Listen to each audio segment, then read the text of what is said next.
Say it like that. And we're live. That's how you say it, Forte. We are back. It's a Wednesday night. Brap is in the house. Hey, let me tell you something. Let me tell you something. I love when I can have my fellow DMV brethren on Brap. And if you know what the DMV is, you got to look it up. But I'll say this.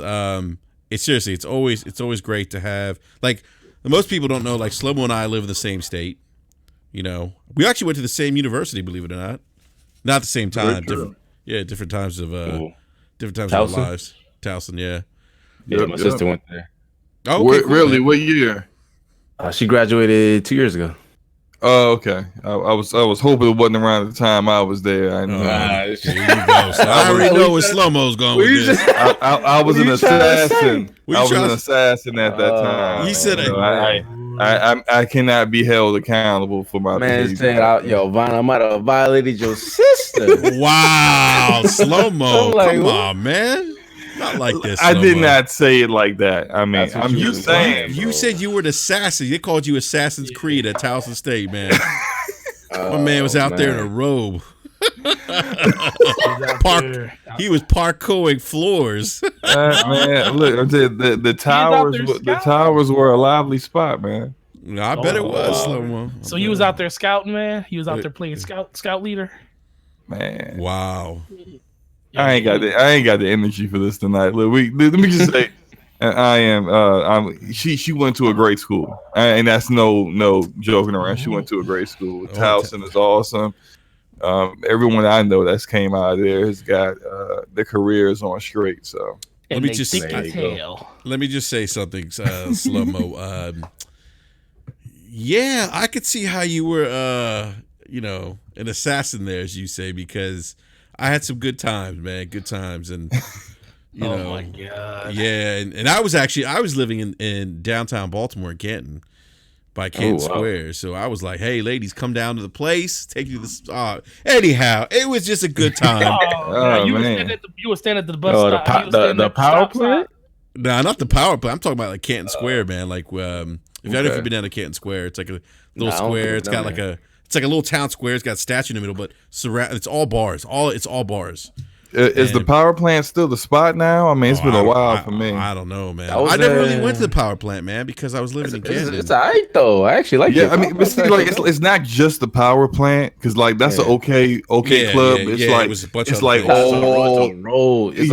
all that stuff that's over there. That's just like, I mean, whenever I would hang out with the Caucasian crew, I would head out to the power plant. That's their spot. Yeah, that's their spot. Y'all crazy. That is their spot. If you want some snow bunnies, you already know where to go. You know exactly where to go, and it's gonna be beer flowing everywhere. Like all of the brothers and sisters used to go to either Redwood Trust, Trust, or Hammerjacks. Yeah, I used to go to Hammerjacks, Redwood Trust. Yo, that's funny you mentioned Redwood, man. I used to go there, Hammerjacks.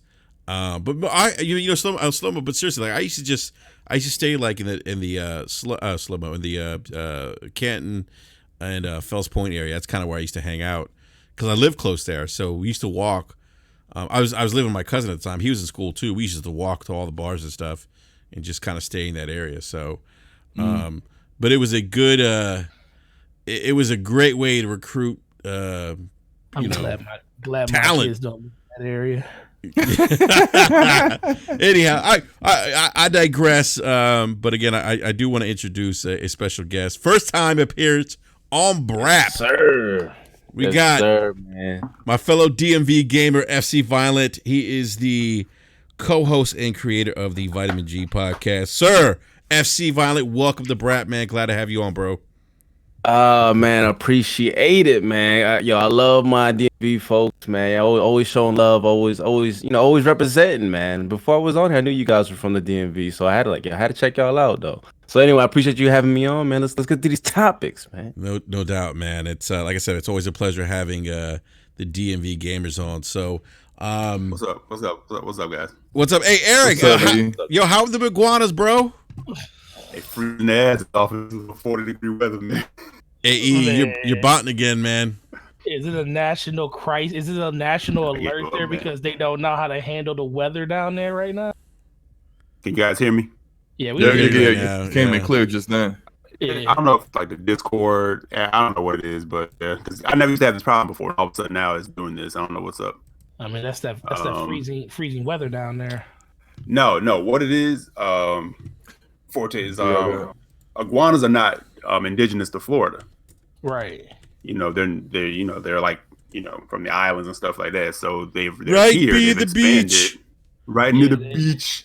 Yeah, Because people shipped them in, made them as pets years ago, and then couldn't take care of them, threw them over the fence, whatever. So now they're out here. So we over the fence. pretty much for real. You just release them. That's how we get Wow. pythons. That's how we have the pythons and all that stuff now. Because people get them because we're a port, town. So you can pretty much get any kind of animal you want shipped in here or whatever.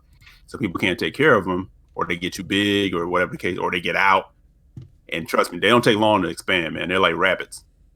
All they do is like lay eggs, and they don't have a natural predator, so they just expand, right? Nothing So eats them? the thing is, Kind of hard to believe, man. the only thing I've ever seen eat one on a video was a raccoon. Oh, Damn. Yeah. Yeah. Some guy posted it on YouTube once up in Boca. Like one was trying to drag one into the woods. I was like, what the hell is going on? Anyway, but we don't get many cold days like we have like today, where like the wind chill is like 38 this morning. Doesn't happen very often. So when it gets down to that, they go into like a hibernation and they just start falling out of trees and stuff. Wait, it was 38 degrees down there today? Yeah, like early this morning. Like so, the high Yo. today was like 47. Damn, that's like cold, bro. for Florida. For Florida, that's cold. Yo, So they don't die. They just like freeze. Are they awake when Some they're of them- like falling out of the tree and frozen? Yeah, if they don't snap Some their of damn them, necks. some of them do die. Some of them will die. But for the most part, no, they just kind of go into like a sleep, like a lethargic, shit. light sleep where they can't move. Franks and Bates. And they just So drop. the one of that picture you posted in the Discord, was that a dead one? Do you think it was dead or alive still? Oh, what, like a few months ago? Yeah. Oh no, that one was alive. That was like in the middle of summer. He was good. He was just chilling. But Chilling. but I saw a couple of today around the campus, man, just like laid out. Look, man, I went to Florida State. That's where I graduated from, and I know what that weather's like down there. And I know the state of Florida is not ready for anything below 50 degrees when it comes to the weather. So there was definitely a national crisis in the state of Florida today. Because all they had to do was like do all that. The only thing worse that it could happen is a drizzle of snow hit the ground. It would have been a wrap.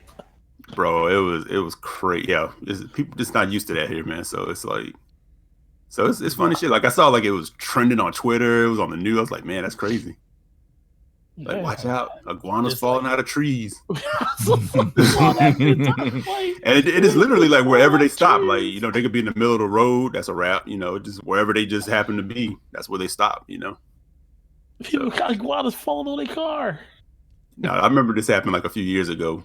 Does my insurance cover iguana damage? But no, there was this dude on the news, like they were interviewing him. He, like, when people kind of figured out what was going on, like he started picking them up. I don't know what he was gonna do with them. Probably gonna eat them. Yeah, probably. Go make iguana soup, man. People do eat them. People do eat them. He wanted iguana boots. You know what I'm saying? With they shed skins. But he picked them up and was putting them in his car. And then in the car, he had the heat going, so they started waking up. And iguanas, they're not. They're vegetarians, but they can get with you. I mean, they got claws. They got. So they lit them up when they. Yeah. So they started going to like. The dude said they started going to whipping them with the tails and stuff. Oh, that's like the difference. Like wow. they'll whip their tail at you. Jeez. So did you see some iguanas in your travels today, like upside down on the road? Oh yeah. There was a few of them around campus, just like I said, laid out. God damn. That's wild. You should you got a video of that, man. Make a documentary or something. What? Any long ones, like tail longer than their body? Oh yeah, man. That's what she said. Yeah, I've seen some big boys, man. Because like the been older they drinking get too, they're more like prehistoric. No, I've not been drinking, Forte. Okay, just making sure. We gotta keep you under wraps, man. If you've been drinking, I gotta let Slow Mo run this show. Oh my god, too No, funny. it's All right, crazy. But like I said, basically, there's so many now that like the Wildlife Federation here just said if you see them and they're in your yard, just shoot them on sight with a pellet gun or whatever. Because Damn, shoot him on sight. damn, like fuck. So man. basically, Fuck execute Peter. him. Yeah. I mean, I won't do that, but you know, yeah, they God said damn, shoot they're him eating on your sight? vegetation and everything else. Yeah. What oh they my want you- god. That's Well, I mean, they got to worry about the environment. You know, Yeah, I understand that they eat everything up around they eating too much stuff, and they're not native to Florida, right? Right. Yeah. So they just keep laying eggs. They keep having babies. You know, they got to coordinate. So it's a culling, basically. It's a culling, basically. We just basically say we're gonna take as many of them out at their weakest state, huh? pretty much. God damn. Man, Y'all savage. Yeah. Hey guys, real quick, I want to go to our special guest real quick, FC Violent. FC, man, first time on Brap, man. Just real quick, man, give us a little bit of your gaming history, man. Like how long you've been gaming for. Word. You know, what some of your favorite games of all time are. Oh man, I've been gaming for I don't know, I'll say about 28 years, man. It's been a while. Oh man, you're right up there with us, man. Yeah, man. I'm 32, so I'm up there. Yeah, so my first gaming shit was like Duck Hunt, man. That was my very first game was Duck Hunt. In the Philippines, mind you. You know what I mean? Because my dad was in the Navy. The very first Oh, no doubt. yeah, the very first game I got was Duck Hunt, and then I had Mario, and then once I got Mario, I was a gamer. Then I got hooked. So I was a Nintendo head for a while.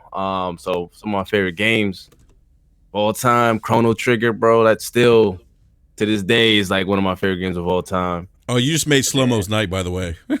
Oh yeah. I mean, I usually disagree a lot with Slow Mo, but I mean, when it comes to that, we agree when it comes to that, man. So we disagree a lot on like the latest tea in gaming, I would say, but when it comes to the games, we pretty much see eye to eye. Chrono Trigger is my favorite game of all time.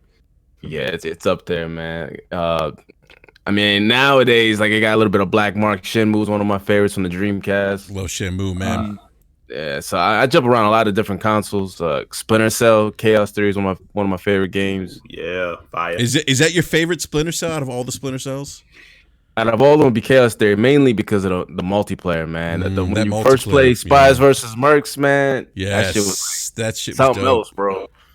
And then when Xbox Live was at its peak too, you know what I mean? Like I always tell the story, like when we had the mic, you know, back then, like the trash talking was at 100.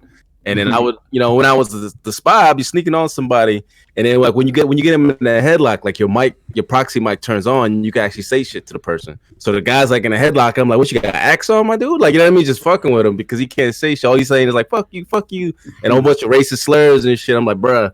Like, man, and I'm just saying, like, you know, you smell good, homie. You know what I mean? And I snap his neck. He said you smell good. Yeah, it's that Axe body spray, huh? You got a That's pretty how mouth. I found you, bitch. Exactly. That's how I found you. You know what I'm saying? Yo, you know what's funny, man? Those are the days. That's so true, man. Like that game, when it came on Xbox Live, man, was so cool because you're right. Like as soon as you dropped on the Mercs, it's like you could talk to them and you would talk trash. And it's crazy. Like I remember, I know people talk about like racism and like Call of Duty, but I don't know, man. Like I think racism, the OG Xbox was really bad. Like really that shit bad. Was funny, like man. That shit was funny though. People, like, I got called every name in the book, man. It was just like sometimes it was like little kids, you know. Yep. They'd be like, "Fuck you, man," you know. They start calling you every racist name in the book.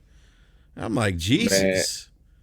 And then it goes into like, you know, Halo 2. Like that multiplayer again just took over. And I think one of the things I remember is like when I was playing against these British guys, and then we, you know, me and my brother whooped that ass. You know what I mean? And they go combat. It's like, nah, they'd be like, you know, shut up, you pilgrim. You know what I mean? Like I was stunned. You know what I'm saying? I've never been called a pilgrim before. So Pilgrim. Those cats, that's that UK slang. FC, they would call. I remember they would call us Yankees. You know, you bloody Yankees, you wankers. That's what I thought I was gonna hear. But homie called me a pilgrim. I didn't know what to laugh, cry. I didn't know what to do, man. So I was like, all right, you can have that one. So that's basically like you over there, you a pilgrim. Exactly, right?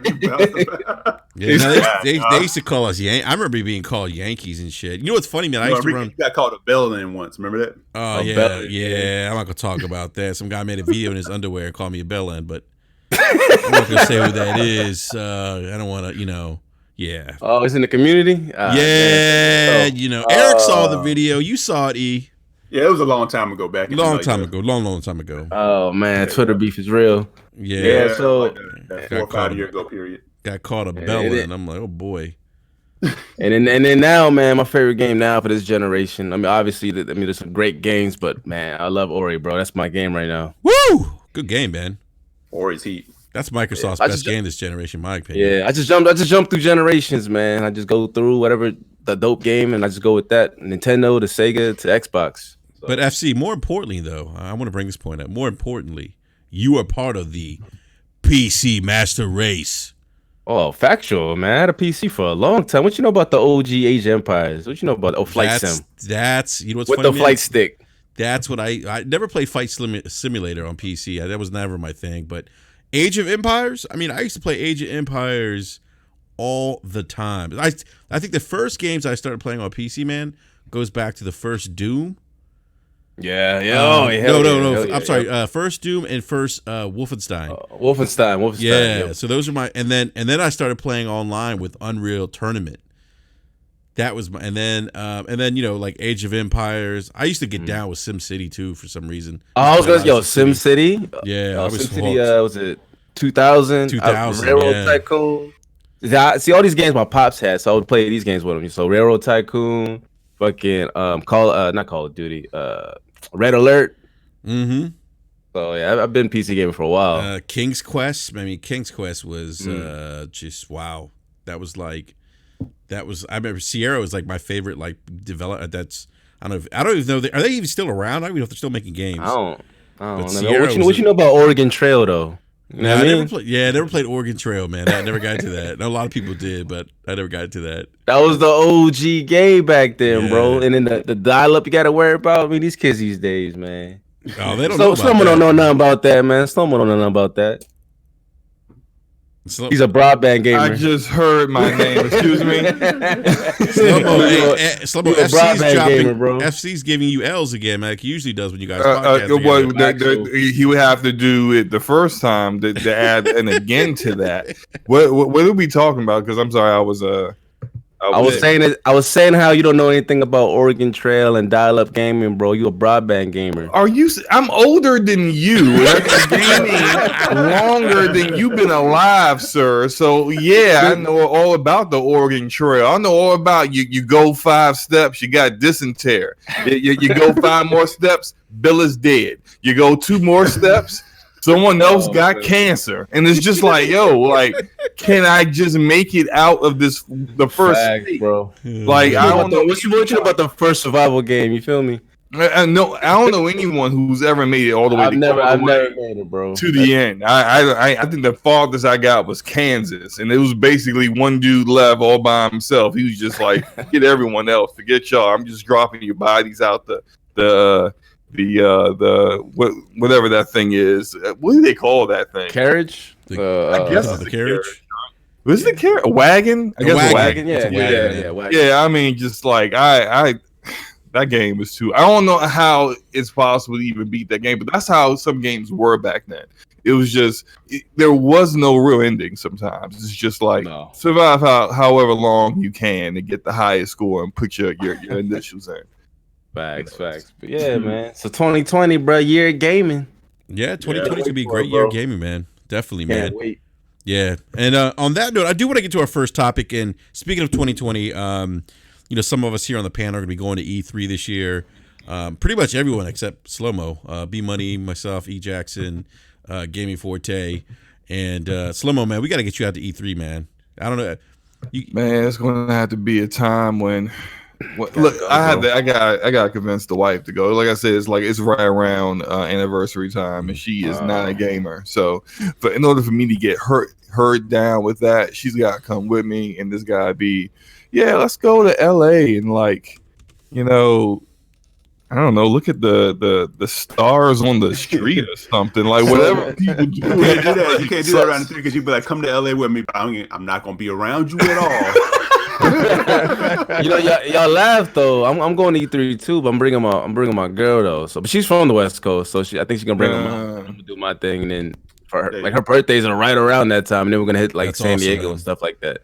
So nice. You can combine it together. So I think it's gotta combine it. Go ahead, E. I say it can be done. I think Smooth did that, but I think his girl's into gaming in some ways too. Yeah, I think so. Yeah. Mine is not. No, mine either. My wife isn't either. Mine either, bro. My wife said that's cute that you like that though. Yeah. FC, man, that's cool though. So we get to meet up, man. That's awesome, bro. Yeah, man. Yeah, DMV. I can't wait to see everybody, bro. Can't wait to see everybody. It's gonna be dope. Yeah, DMV. So, but speaking of E3, it's crazy. We're already getting like E3 leaks already, man. It's only freaking January. I don't believe any of them, honestly. Yeah, mad early, man. Yeah, I think early. I think this one's kind of early. I kind of agree with you, FC. According to a Reddit, a leak here on Reddit, they're basically saying that we're going to hear more studio announcements. I think all of us have kind of speculated there's probably going to be more studio announcements from Microsoft. There's people speculating that From Software is going to be bought. I don't think that's true. I don't think that's true either. I don't see that happening. That seems really unlikely. Yeah, I agree. This leak also suggests that Phil went to Poland. Everyone thought he was buying CD Projekt Red. That's not happening. But this rumor suggests that there is going to be another studio from Poland, and then something else from Canada. In terms of exclusive deals, this leak says that they have marketing exclusive content to Rocksteady's new game. Presumably, I guess that's probably the Batman game, right? That we talked about last week.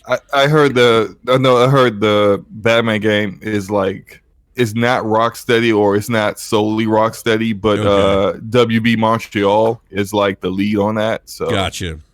Yeah. All right.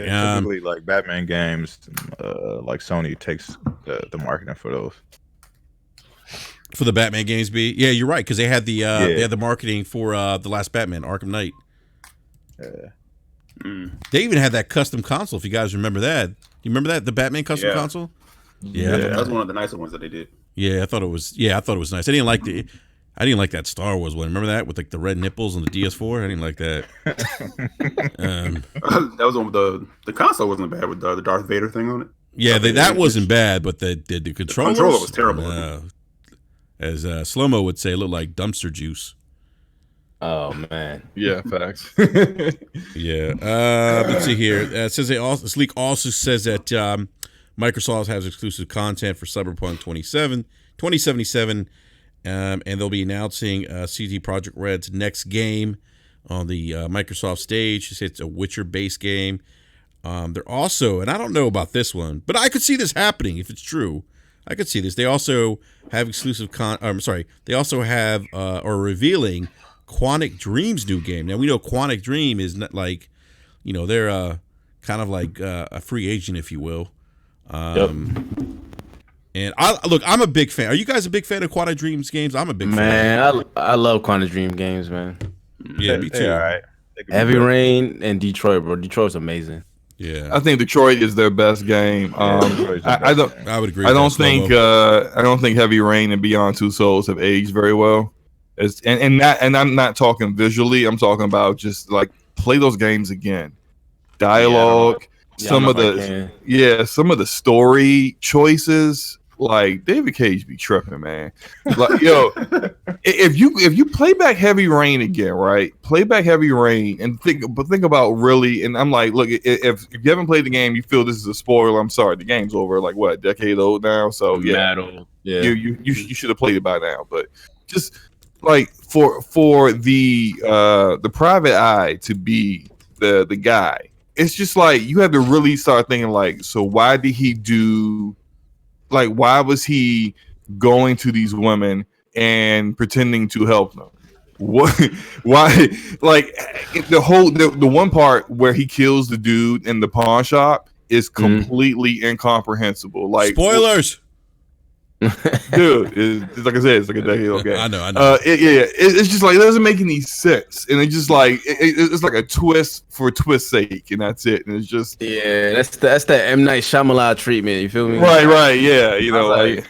but for its time though, when the PlayStation 3, you know, me being bars, like, all right, let me try something else. I actually like it was a different type of game. The experience was different. That's what I liked about it. Yeah, and it was so different. That's why I think a lot of people actually was feeling it and really, really liked it. But it's just, yeah, you look back at it. So many other companies are doing that now, like Supermassive, Telltale started, you know, coming out with their games after that. It's just like it's been done so much better that you go back to that and you're like, right. I mean, you gotta compare the last game, Detroit, though, to the new stuff now. True, Detroit was very great. true. Detroit's awesome. Yeah. Hey, Slimo, you may have. Detroit looks amazing too. Yeah, Detroit does look great. Fucking graphics, yeah, crazy. Yeah. Slimo, you may have just spoiled the game from our good friend Optimus Code is in the live chat, man. Optimus has not played heavy. Look, Optimus. You my you homie, owe that man an apology, Slow-Mo. He ain't getting an apology. Optimus, you owe him an apology. If you in 2020, if you have not played Heavy Rain, you had zero intention on ever playing that game. This man said it's in his rotation. It's on PC as well. Like, what you doing? He just said in his rotation. Where is it? Like 80 games back? Like you have not played this game yet, yo. Come on, the man said Super Mario 2 is next. Oh hey, damn, you doing it backwards, homie. I'm getting to it right after Final Fantasy 7. You know, the original Final Fantasy. Nah, he sees something on Final Fantasy fucking 3 and shit on the Nintendo. Oh my god! All right, guys. So I'm gonna go to launch titles. Big 3: Halo Infinite, Forza Motorsport 8, Perfect Dark reboot. I feel like this was a speculated last E3, that Perfect Dark reboot. Mm-hmm. Look, I don't know about you guys. Put a Perfect Dark up there with Splinter Cell as far as, you know, things that keep getting thrown out. Yeah, keep getting thrown out every E3. People can kind of get hyped, you know. Yeah, Splinter Cell is DOA now, man. That shit ain't never happened. Well, I think I think the producer who Splinter Cell came back to Ubisoft. Right? I don't know if it was the producer. Maybe it was. It was somebody who was involved in that game just came back to Ubisoft. So people, Eric, I think you tweeted this out. So people are speculating now that this game's coming back, but I don't see it happening. But I mean, wouldn't you guys admit though that the fans have been clamoring for a new Perfect Dark game from Rare? Like, I feel like a lot of us have been asking for older Rare games, like from the 360 and stuff, and you know. Rare's catalog is actually amazing if you think about it. If you look through their actual catalog is dope, but I don't think they want it from Rare. I think they want Coalition to make it or someone else to make the Rare games. Rare don't want to make none of those games. They don't. I don't blame them. I don't blame them though. Shit. Rare ain't the same Rare you remember. They want to make new games, bro. Rare is a Sea of Thieves Rare now. They want to make games go those kind of games. I know that. Everyone might be out though. Yeah. Y'all sleeping a little bit. You gotta see how this new game comes. We'll see. Actually, it's funny that you. E just texted me. He's having power outages. Uh-oh. Yo, what is going on? Iguana hit the power line? It's tons of power lines, bro. Iguana to hit the power line. I heard you was talking shit. He's like, all right, let's fuck this. Yo, we're going to show Mr. Jackson who the boss is. We're going to fall on this power line. Yeah, it's crazy. I don't know if you can hear us, but probably not. But I hope the power works. Yo, what is going on in Florida? It's just like apocalypse. You got frozen iguanas, power outages, 40-degree weather. Oh man, it's almost like the East Coast. Yeah, right. It is. It's like the DMV. Yeah, facts. But B Money, it's funny you mentioned the Coalition because in this leak, it's saying Perfect Dark reboot made by Rare and the Coalition. That would make sense. And then Fable Playground game. Fable's the worst kept secret. I just want to. That shit better be there, bro. When we go to E3, man, better be there. Yeah, House of man, Fable about to be like Batman. The way it's going.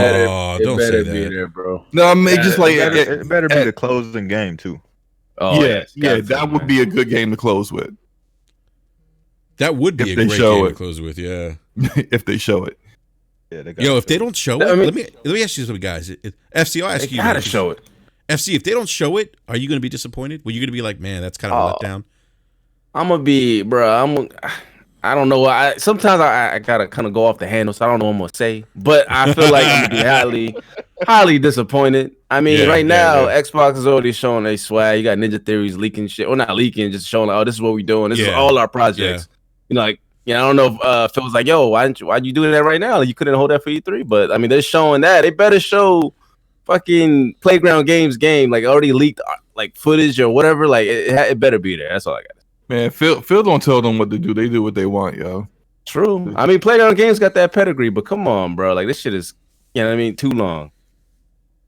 I actually liked it, though. I love that they came out and said, hey, look, we're working on 3 different games right now. These are what these games are about. I'm like, thank you. That's no, there's no more speculation there. There's no they don't really have the all the right people to do blah blah blah blah blah. No, we know what they got. We know and we know how they're doing it. They said that we believe we could do AAA experiences with small staffs. We're going to show you that this is what we're doing, and we're going to do unique experiences. We're not really trying to do what everyone else trying to do. I'm like, thank you.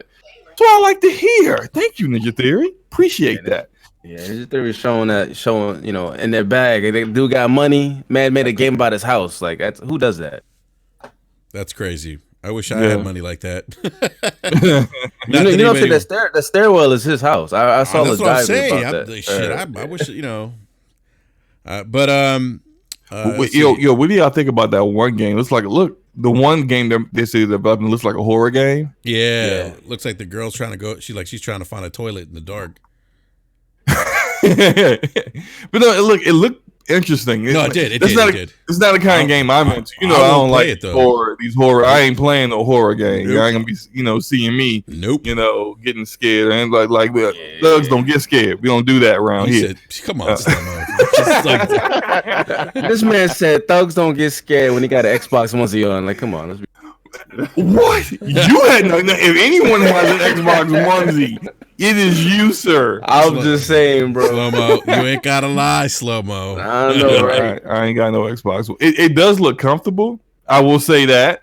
I wouldn't know because I ain't buying one, but it looks like it feels good on your skin. It does. Oh, okay. All right. So let's see. House of Thieves, Compulsion Games' new IP, inspired by Uncharted and BioShock. We do know that they are working on a third-person game that was confirmed on the ILP. The Iron Lords podcast this past Sunday, they had Compulsion Games community manager on there. I forget her name. Yeah.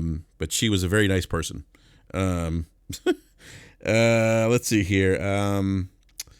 Obsidian, another AAA open-world RPG mixed between Skyrim and the Outer Worlds. I'm not that wouldn't surprise me. Yeah. See what else here. Some new what I don't know what that is. Annotations. I don't know what they're referring to. Third party Assassin's Creed Ragnarok, February 14th, 2021 release date. Rocksteady's new game, November 28th. Mafia 4, March 3rd. And last but not least, GTA 6, April 2021. So that's the leak for Microsoft's apparent E3 2020 press conference. What do you guys think? Is it too early to say that some of this stuff's going to happen? Do you think some of this stuff's going to happen? What do you guys think? Y'all know good and damn well that GTA 6 ain't going to be on nobody's stage. No. Rockstar going to announce that when they're good and damn well ready to. Yeah, Rockstar don't do E3 like that. Nah.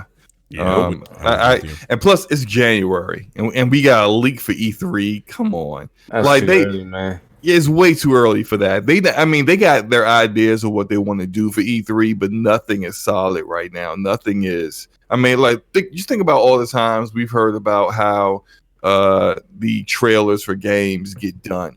The thing about Anthem, right? Like that trailer for Anthem wasn't even ready less than a week before E3 started. Like right. there were the year that they did 2018 when they came out and announced they purchased 5 studios.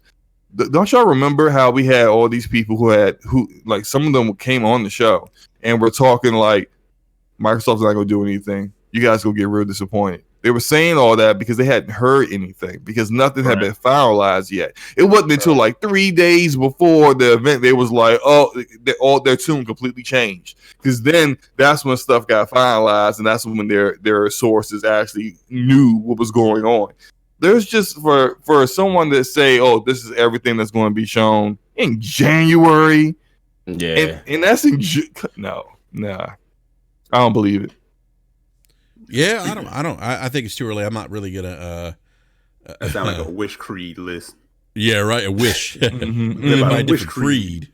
I mean, what they did though, they threw some like pretty much certainties, like Forza Motorsport 8. I mean, I think that's pretty much a shoe-in a couple of those type of games to be like, all right, this is legitimate.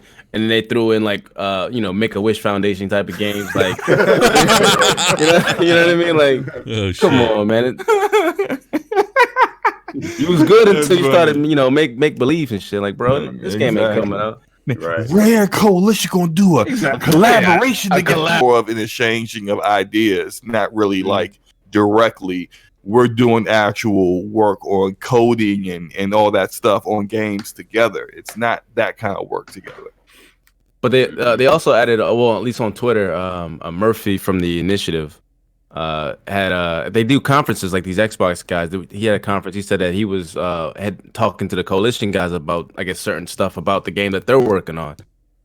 And he shared that on Twitter, and I replied back, and it was pretty interesting because it goes to show that they're trying to build a Xbox Game Studios like community, how Sony has like their first party.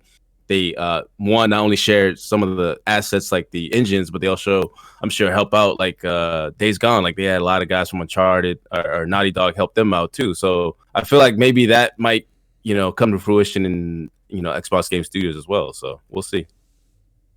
Yeah. Great points, gentlemen. Great points. So, all right. So I think we'd all agree it's probably a little bit too early to speculate, considering we're about 5 months away from E3. But I do want to go to the next topic here. And actually, I think this is an interesting one because I saw a lot of people get very upset over the prospect of a Sony game, first-party game, Horizon Zero Dawn, going to the PC.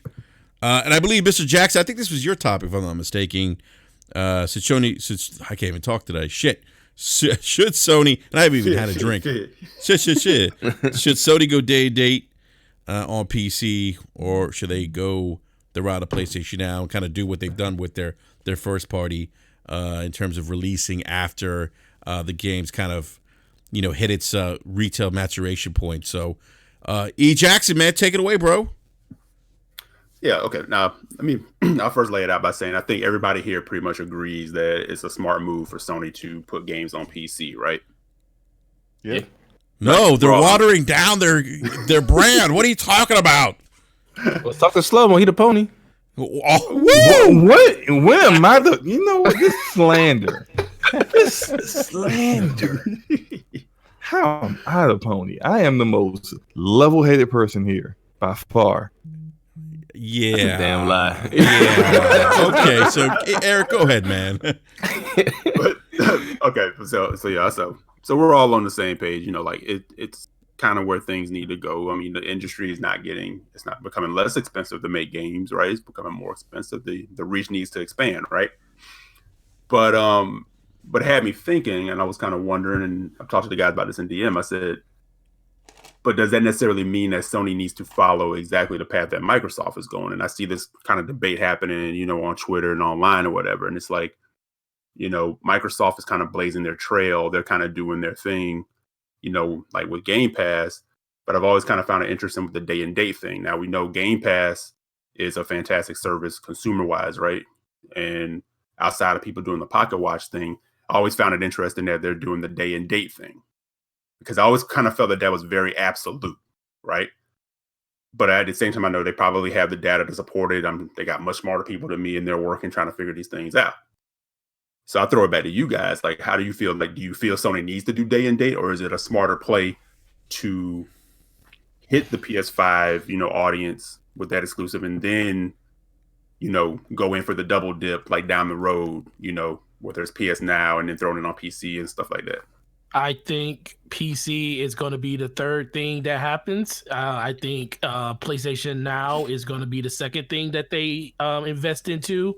And then day and date will probably happen sooner or later down the line. But I think that's at a point when Sony doesn't care about hardware. That's the biggest difference between Xbox and PlayStation for me. If PlayStation truly didn't care about hardware, then I can see day and date everywhere, because ultimately they just want to maximize sales and they want to maximize the amount of people that can get their hands and their eyes on a game. Xbox through this generation has determined that they aren't selling enough consoles to support what they want to do on the back end when it comes to the financial gain of the games that they put out. And they've been making moves and decisions over the course of the second half of the generation to make that a possibility, where they're not just bleeding money out of the portfolio of Microsoft. They become a very profitable part of Microsoft over the course of the last 4 to 5 years. And I think they want to continue to keep doing that. And once they put Play Everywhere into effect, even though when people kept saying that, it's not a lot of crossover and bleed over between PC gamers and people that played on Xbox, I think they saw that and said, well, we can go a little bit further. And once they got developers involved and say third-party people are willing to put their games in there, that's when you started seeing the viability of the system. Because there's like Grand Theft Auto just went in there. Yes, Grand Theft Auto sold over 100 million copies, but it's still in Game Pass now. You can play it for the amount of the subscription fee at this point now. And at this point, that's how Microsoft is going to, go into the next generation, and that's how they're going to support their systems going forward. Because yes, the Series X is coming out, but it's not the X isn't the end and be all of what they want to do around the platform. It's going to be the catalyst for the service that they want to push forward. And as of right now, PlayStation's catalyst is the PlayStation 5. It isn't any of the games. It's the system, because they feel like the system and in as many people's hands as they can get it into is going to be the catalyst for them to make more money, where they sold 9.96% attach rate on each system sold, like games on each system sold, only to be beat by Nintendo's 12.6 or something like that. So that's what they're looking at. Now, if the system ever becomes to a point where it's not as viable, and they're, and you start seeing the rest of the industry follow suit, like how Japan has pretty much given up on everything that's not a handheld. That's when you'll see Sony start thinking about day and date, bringing that stuff to other places faster. I think within a year to a year and a half, maybe two at the latest, you'll start seeing those games hit PC.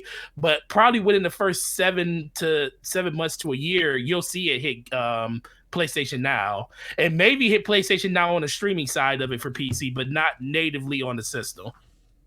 Wait a minute, so you don't think that Horizon Zero Dawn is going to be native on PC? No. Horizon Zero Dawn is going to be native on PC just because they already got all their money from that game. All right, so you're talking about like new games, Okay. Yeah, all their games that like God of War is sooner or later going to be natively played on PC. They already got all their money for that. Now, Last of Us and stuff like that, with all these rumors and stuff going around it, sure, sooner or later it will hit PC. It's only a matter of time. Rockstar has proven that people, if they truly want to wait for a game, they'll do it. So no matter what, somebody's going to get money both ways, and why not double dip while you have the opportunity to do it? That's what most people wanted Microsoft to do for a while. See, that was like my whole thing, Forte, is like, we saw like with Reach or whatever, like PC gamers they'll play the long game. Like they're not going to go buy a console. Right. Yep. So it's sort of like, do you have to necessarily do the day and day? Especially, if you kind of go back to what Jim Ryan said, where he feels like their IP is very valuable, right? So who wouldn't, like 6 months, a year later, be ready to rock on that? Like, instead of having to do the day and day, like I said, the time will tell on the Microsoft side of it. Like, I know like they're completely all in on back in the play of Game Pass. So it's a very attractive notion to have day and date in there. But we don't know that long-term ramification. That could be a thing that they can't really pivot out of that if they ever had to, right? Well, they opened Pandora's box a long time ago with that one, and it's kind of hard to backtrack on. Right. I'm not saying that could play out very well. We don't know what that's going to be. That's not where I'm kind of getting at. But I think, on the Sony side of it, and removing the whole fanboy thing of, oh, they got to follow the path. It's like no, they've been in the game long enough to know kind of what their path needs to be. So I think that's kind of like that play to say, hey, they're going to have that they'll most likely have that install base through PS4, PS5, or whatever, right? And then like later on, like you rock it and get PC later. It will be. It's a guinea pig situation with that part. That especially the part you said with them following suit with Microsoft. I feel like the last 2 generations has been pretty much follow the leader.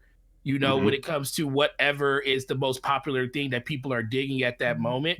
I don't think any of these systems or any of these platform holders like Microsoft or PlayStation are ever going to go down the handheld right like Nintendo did. So I think Nintendo pretty much said to everybody, we own this and there's nothing you can do about it. And I don't see anybody even stepping into that realm outside of somebody like Nvidia or somebody that's going to do it or Razer or anything. But when it comes to the services, remember 7-8 years ago, PlayStation stood on the stage and told people this is how you share games, and this is how, and now that you can share games, you're paying for PlayStation Plus. And the reason that happened is because they saw the data from Microsoft saying, hey, we didn't think people were willing to do this for as long as they did it. And at that point, Microsoft was a good 11 years in charging people for Xbox Live. And they said they have loyal people that are willing to pay for that service. And that's why they did it. So if Game Pass and xCloud prove to be very successful for Xbox in a very monetary way, Sony will follow suit faster than people think they will. I think, one about the whole Nintendo thing, I think that they are going to compete with Nintendo, but just not in actually creating hardware. They're going to use, they're going to leverage xCloud. They're going to leverage the remote play, the PlayStation remote play, in order to get, especially in Japan, gamers to start to look their direction. Because hey, look, why even buy a Switch? You can play it on your phone. You can play these games on your phone. They just gotta get the kind of content that culture is looking for, and so Sony has it a bit more, way more than Microsoft does. Right. But it's just they don't have the actual platform that the Japanese are looking for at this time.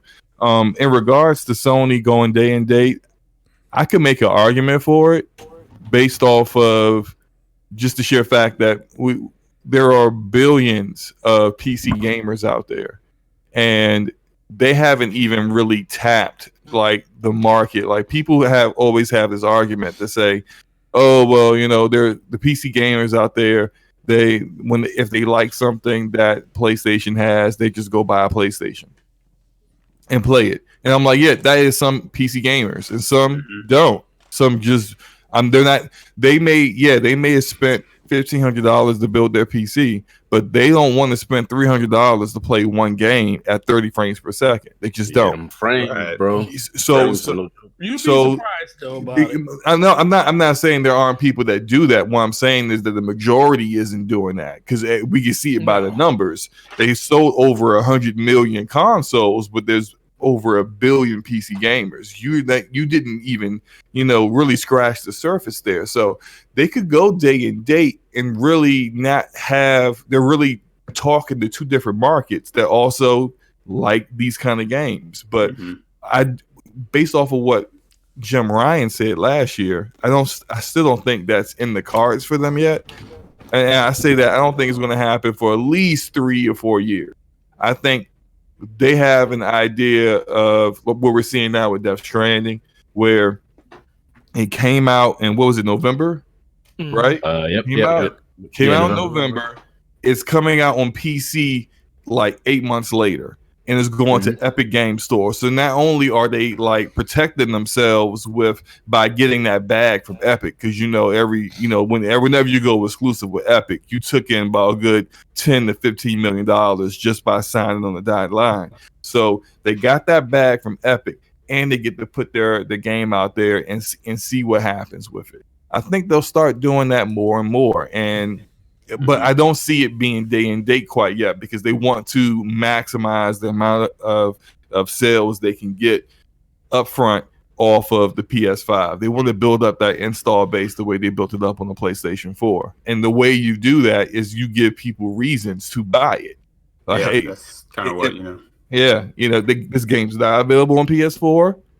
It's never going to be available on PS4, and it's not available on PC right now.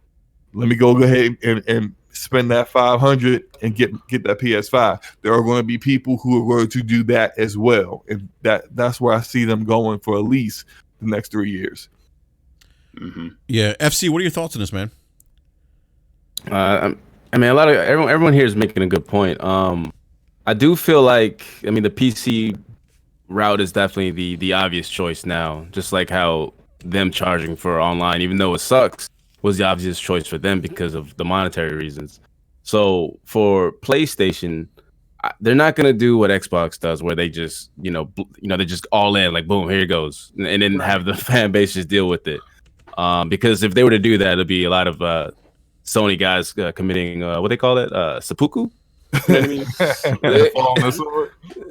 Yeah, I mean, they'll fall on their swords. You know what I mean? We don't want that. Reach out to your ponies. But what they're gonna do though, I feel like, Slow you know what I mean?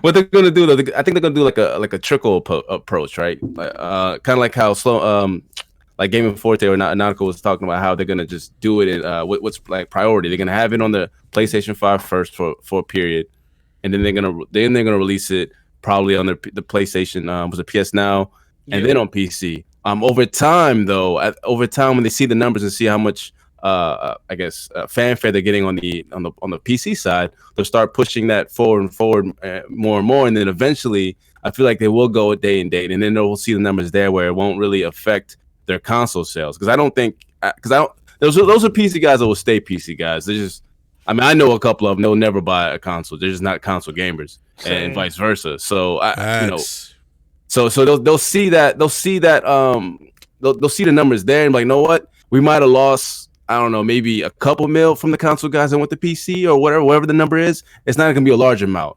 And if they could leverage both the consoles, which PlayStation is heavily, they still make hardware. That's their bread and butter. But they also in a business to make money and to make profits. So therefore, they're like, know what, Xbox, even though we're shitting on them with 100 million 2-1, but their profit is not 2-1. And they're like, how the hell are they doing this? And lo and behold, in the PC market, man, Halo Reach selling 10 million or whatever it is. I don't know how much. I think was it 2.5 million, something like that, something crazy for an old ass game. They're like, okay, we could do that too with our software. So it's a no brainer.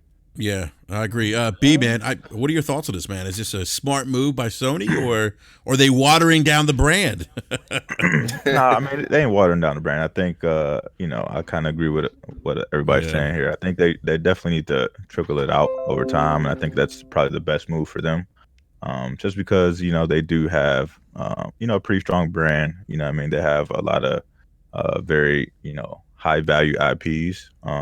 And I think the one thing that they don't want to do is release their games day and date, and especially with a lot of their games running at 30 frames per second.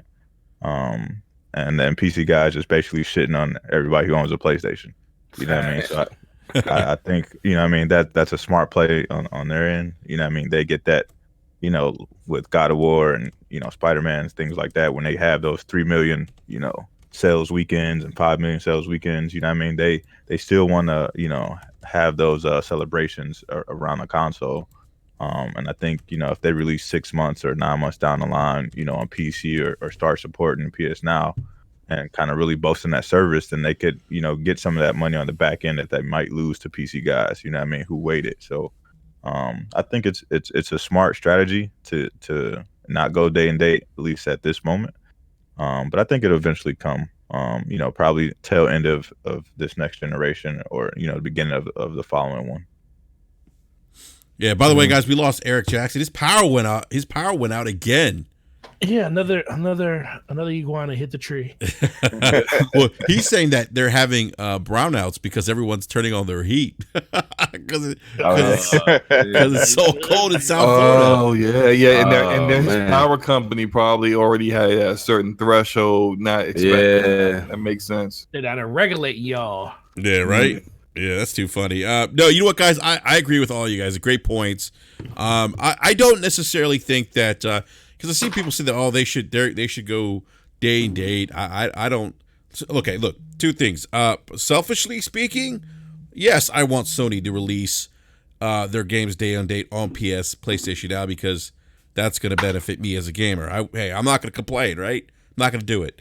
But I don't think that releasing their first party games, if they do day and date on PC, I don't think that's not watering down the brand. I think maybe it was UFC who said this, but look, PC gamers, if they haven't played Horizon Zero Dawn by now, it means that they don't own a PlayStation 4.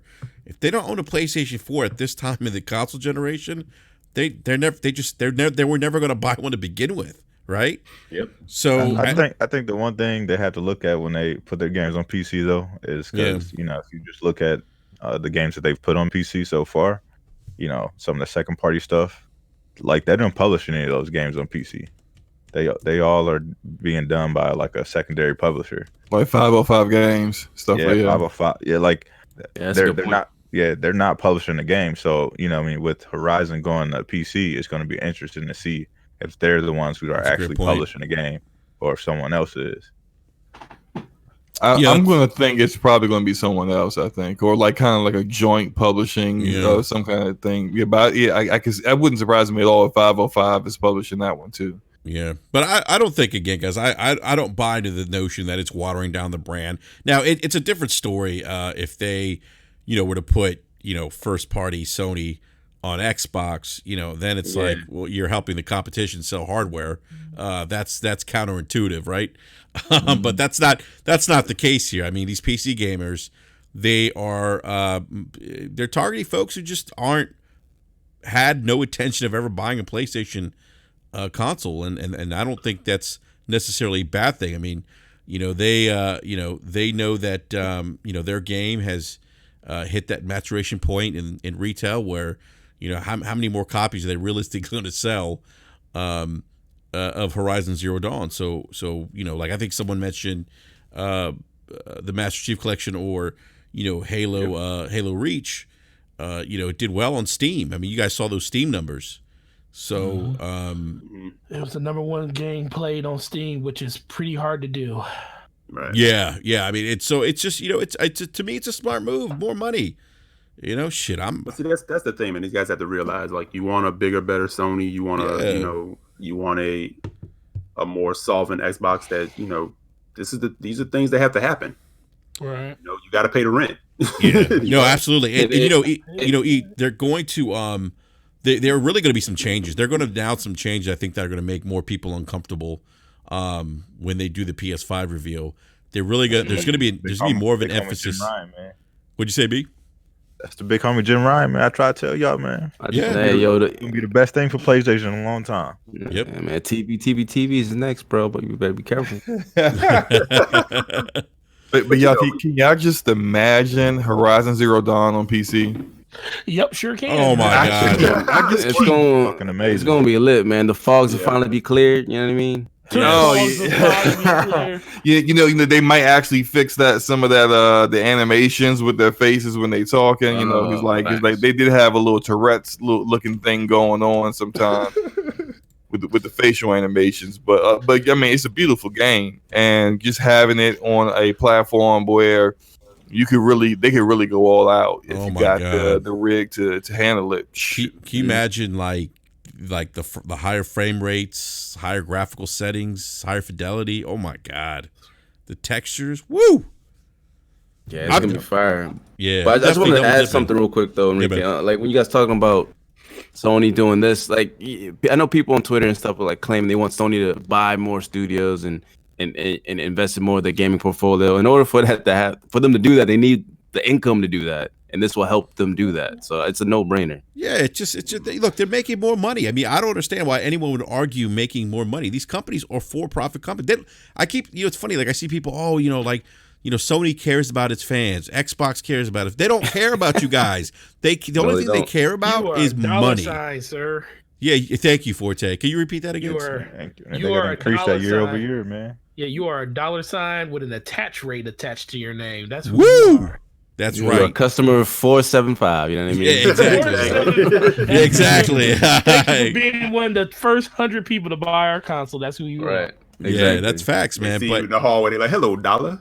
Yeah, right. And I tell you, go ahead, Forte. No, I was gonna say the biggest thing I just want people to understand is this is nothing new, and PlayStation fans are finally going to understand what Xbox fans have been dealing with for a while. We've been conditioned, man. We've been conditioned. Xbox fans are conditioned to this as this point. And look, saying that it's not a bad thing. People keep saying, well, Microsoft been giving y'all peanuts for so long, and now when they finally decide to do this, you guys are all in. I said, when they first announced this, there was a lot of people was like, that just makes no sense. Why would I buy an Xbox? That was literally the conversation for a good 1.5 to 2 years. And it's still the conversation today. So yes, Microsoft has conditioned us over the course of a couple of years to understand that this is a benefit. But the biggest thing is they gave us feedback on why it is. Like we see things like Game Pass, and we see why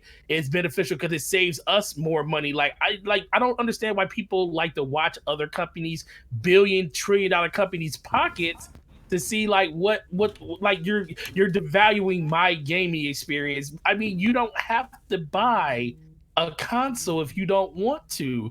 And the thing is Sony's not going to leave you guys behind. This is not going to be something they're going to do overnight. So you don't have to worry about that. But you just need to be prepared for something that you think may not happen, because one thing this generation taught me is things that are not for certain definitely are not for certain, because things change all the time. We didn't expect leadership to completely flip over at Sony during this one generation. And now there's new people in charge, and those new people are going to have new ideas, and they're going to have all types of other stuff. So it's just going to really just come down to you as a gamer, what benefits you. Hey. Do you care about games like Horizon Zero Dawn going to PC? If you don't, that's not going to stop you from playing on your PS5 when it comes out. Godfall being a PS5 exclusively being on PC, is that really going to hurt your experience playing on a PS5? No, because you're in an ecosystem that you enjoy playing in. If that was the fact, I would never log into my Xbox One X ever again, because there's no reason to, but I do it because I have friends over there to play the game with. And I think about that more than just the ones and zeros that they put out every week and say, this is why you should play on our platform. I play on the platform because I want to play on the platform, not because they tell me I have to. Yeah, that's a great point, Forte. And I like B Money was saying about Jim Ryan. I tell you, there's gonna be some angry people the next couple months, because they going to be. It's already. Well, I mean, yeah, but have you not been following? This is true. They're trying to storm the building right now, man. They got their pre-shows ready. Yeah. We got dudes on Twitter talking about shooting up places. Bruh, they don't like the FBI's already tapping this shit right now. Like, exactly. Yeah. Yo, FC. I was like, does this dude not know how social media works? And you start exactly. You dumb as hell. Are they coming to your door, bro? Facts. He's lucky he didn't say that about a politician. That's what I'm saying. In the DMV, bro, I'm telling you, they monitor your shit. They bro. monitor everything. They gonna kick in the door on him while he beating off to some anime titties. Oh, come on, slow-mo. Nah, no, why they gonna drag him out. They're gonna drag him out with his shorts by his ankles. They don't even care. You don't even get a chance to pull it up. He was this man rubbing his PlayStation Move on his nipples and shit. You know what I mean? Oh, come on. All right. But all joking aside, I mean, like they are going to make PlayStation Now a focus. I mean, that's going to be a thing, and you're going to see more games dropping into that service and more first party going PC. That's going to happen. That's going to be happening. And people got to follow. Oh, go ahead. Now I'm going to say, what I'm asking you guys a question. What is the number one thing that could change a company the size of Sony and Microsoft's mind on the direction of what they want to do? Here comes the money. Money. That's the only thing that's going to change things. So, also leadership from the CEO, man. It's a different philosophy. So the money, and there's two ways that can be affected. So you have, like I always tell, like BG going on a tirade about first party multiplayer games and being duped to paying for PlayStation Plus for a whole generation. Like I told him in a tweet, I said, bro, this is something you guys allowed to happen this whole generation. And Sony basically said our fans aren't asking for that in a big enough number. They're buying these single player experiences at a high clip and still buying the system at a high clip, so we don't have to change. But guess what will change their mind? Another $1 trillion company that's over there making millions of dollars off of a service that they do not have available, like Xbox Live and now Game Pass. That is the only thing outside of consumer loyalty that will change another $1 trillion or $1 billion company's mind when they see another $1 trillion company doing something that they can do, and they feel like they could probably do it better because they feel like they have better games to do with. Exactly. But the thing is that they've been doing it. They just don't know how to promote it or talk about it. That's the thing. Yeah. PlayStation Now is very similar to Game Pass. Now it is, especially with the download feature. Yeah, they changed. Yeah. I have both. Promoted it. I agree. There's nobody on Twitter to go and talk to. Like, there's no face for PlayStation for people to reach out to. There's no one who comes out and says, like, this is what PlayStation Now is. These are games that we're adding to it. You can go download these games right now. Like, nobody talks about that shit, and that's why they only have 1 million subscribers to PlayStation Now. And that's going to change OB money. Yeah. I mean, you want it to change, but they wouldn't have to actually start. He's going to change on that. I want to see it first because I want to see them actually change their marketing on it because, like, I have both, right? So one time I logged into PS Now and I was just like, oh man, that's on Game Pass. Hey, that's on Game Pass. Yeah, I was going to say, Slow-Mo. Man, I didn't know that game was in here. And it's just like. Slow-Mo, did you actually go log into Game Pass when we were on BRAP once and say, oh, like most of the games that are on PlayStation Now are also in Game Pass? Yeah, I went live. I was comparing both libraries. I was going down the list of games that are on both, and it's like not just old games. Some of them are older. Some of them like a year, 2 years old. But like AAA third-party games that everyone was talking about when they were out are in there. The same ones that people say, yeah, I can just play that on Game Pass. Like yeah, you could actually play that on PS Now if you wanted to. Download it and everything. Play natively off of your console. But Sony does not talk about PS Now. So it's just like no one knows. Like not until recently they have. They're talking about it more. They don't talk about it enough. It should be. They should have never allowed this narrative to be out there that Microsoft is hustling, getting these third parties to put their games in Game Pass right away. Like they should have never allowed that narrative to run like that. They should have been counter marketing that. Like, yeah, so what? We do that too. Big deal. Yeah, they should have put that out there to change the narrative. No one's going to know that you have these games as well if you don't tell anyone. You even a tweet is free. You tweet that out every month. We get a tweet from my Xbox accounts, Xbox specific Game Pass accounts, Xbox console. Yeah, they do a good job in the marketing, man. Yeah, they market that thing every single month. This is the games that are coming in. Oh, look, we got Plague's Tale now. Oh, look, we got Indivisible. We got all these like indie hits. Yep. What do you see from PS Now? You don't see anything. They're not doing enough. Yeah, they're saying we're going to work on that. Look, same energy, same way I go at Microsoft for stuff. I'm going to go at them for stuff. I don't believe you. Prove me wrong. Right. That's what exactly. Prove me wrong. You actually market this product, this service, like you claim you're going to. Until then, you're just full of shit. Here's the thing, Slow-Mo. It's like they in State of Play, they mentioned GTA 5 and everything going in. Hey, Eric, I don't mean to interrupt you real quick, man, but I just want to say something for those who thought that that we always trash Microsoft. Just listen to what Slow-Mo just said. Thank you. Go ahead, E. Man, we stomp out everybody, Go man. with your bad self. Oh yeah. Nobody's exempt. Nobody's exempt. No, because think about what happened, Slow-Mo. Like GTA 5 went into PS Now, right? They mentioned it as state of play. Back in whatever month of last year, right? Yeah. What happened the day GTA 5 went into Game Pass? It was all over there. All over the place, right? But what did I say to you? I said that's kind of crazy because I said, isn't GTA 5 supposed to be going into the PS Now? You said, oh, it was already there. It's out. I was like, what? Yep. They didn't follow it up. They didn't say anything. They didn't push. And then when Microsoft put it out there, it was like the second coming, and it was like that was. And everybody said, hey, everybody should have this game already, but it didn't matter. People were like, that's a pretty big deal. But I'm like, damn, see, Sony, they let that ride. They could have rode that same wave. Yep.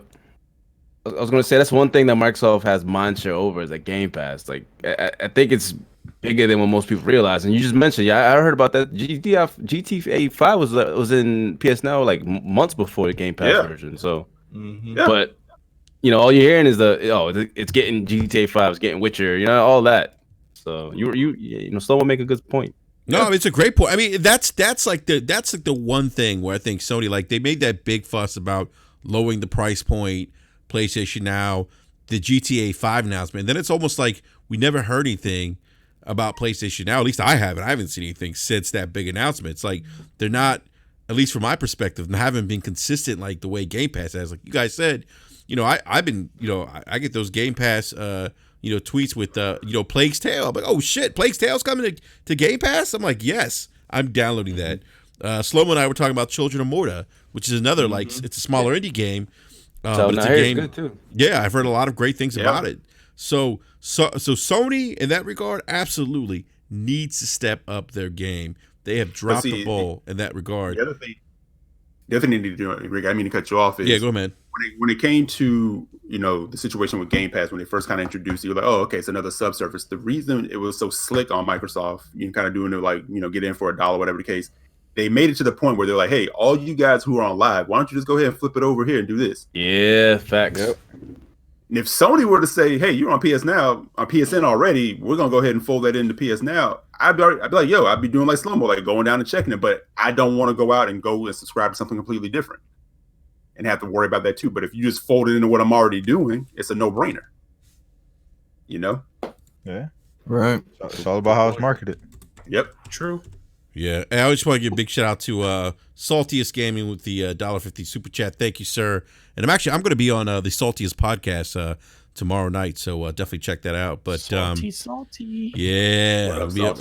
We'll be back on the Saltiest podcast. But no, that's good guys. Yeah, that's a great point, guys. I mean, that's definitely, it's fun. I had to throw that in there because it's funny. People are like, oh, you guys only bash Microsoft. I'm like, nah, that's not what we only do. Aha! If you listen to us, it's like B said, everybody can get that work. Oh, everybody, like, we will give anyone and everyone that work on this podcast. We do not, we don't fanboy out. We don't know.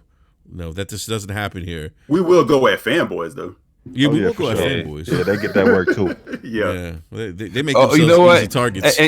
I do have to say this. So earlier, was it today? No, yesterday, Mook hit me up, was like, hey, I got an extra buddy pass for Stadia. You want it?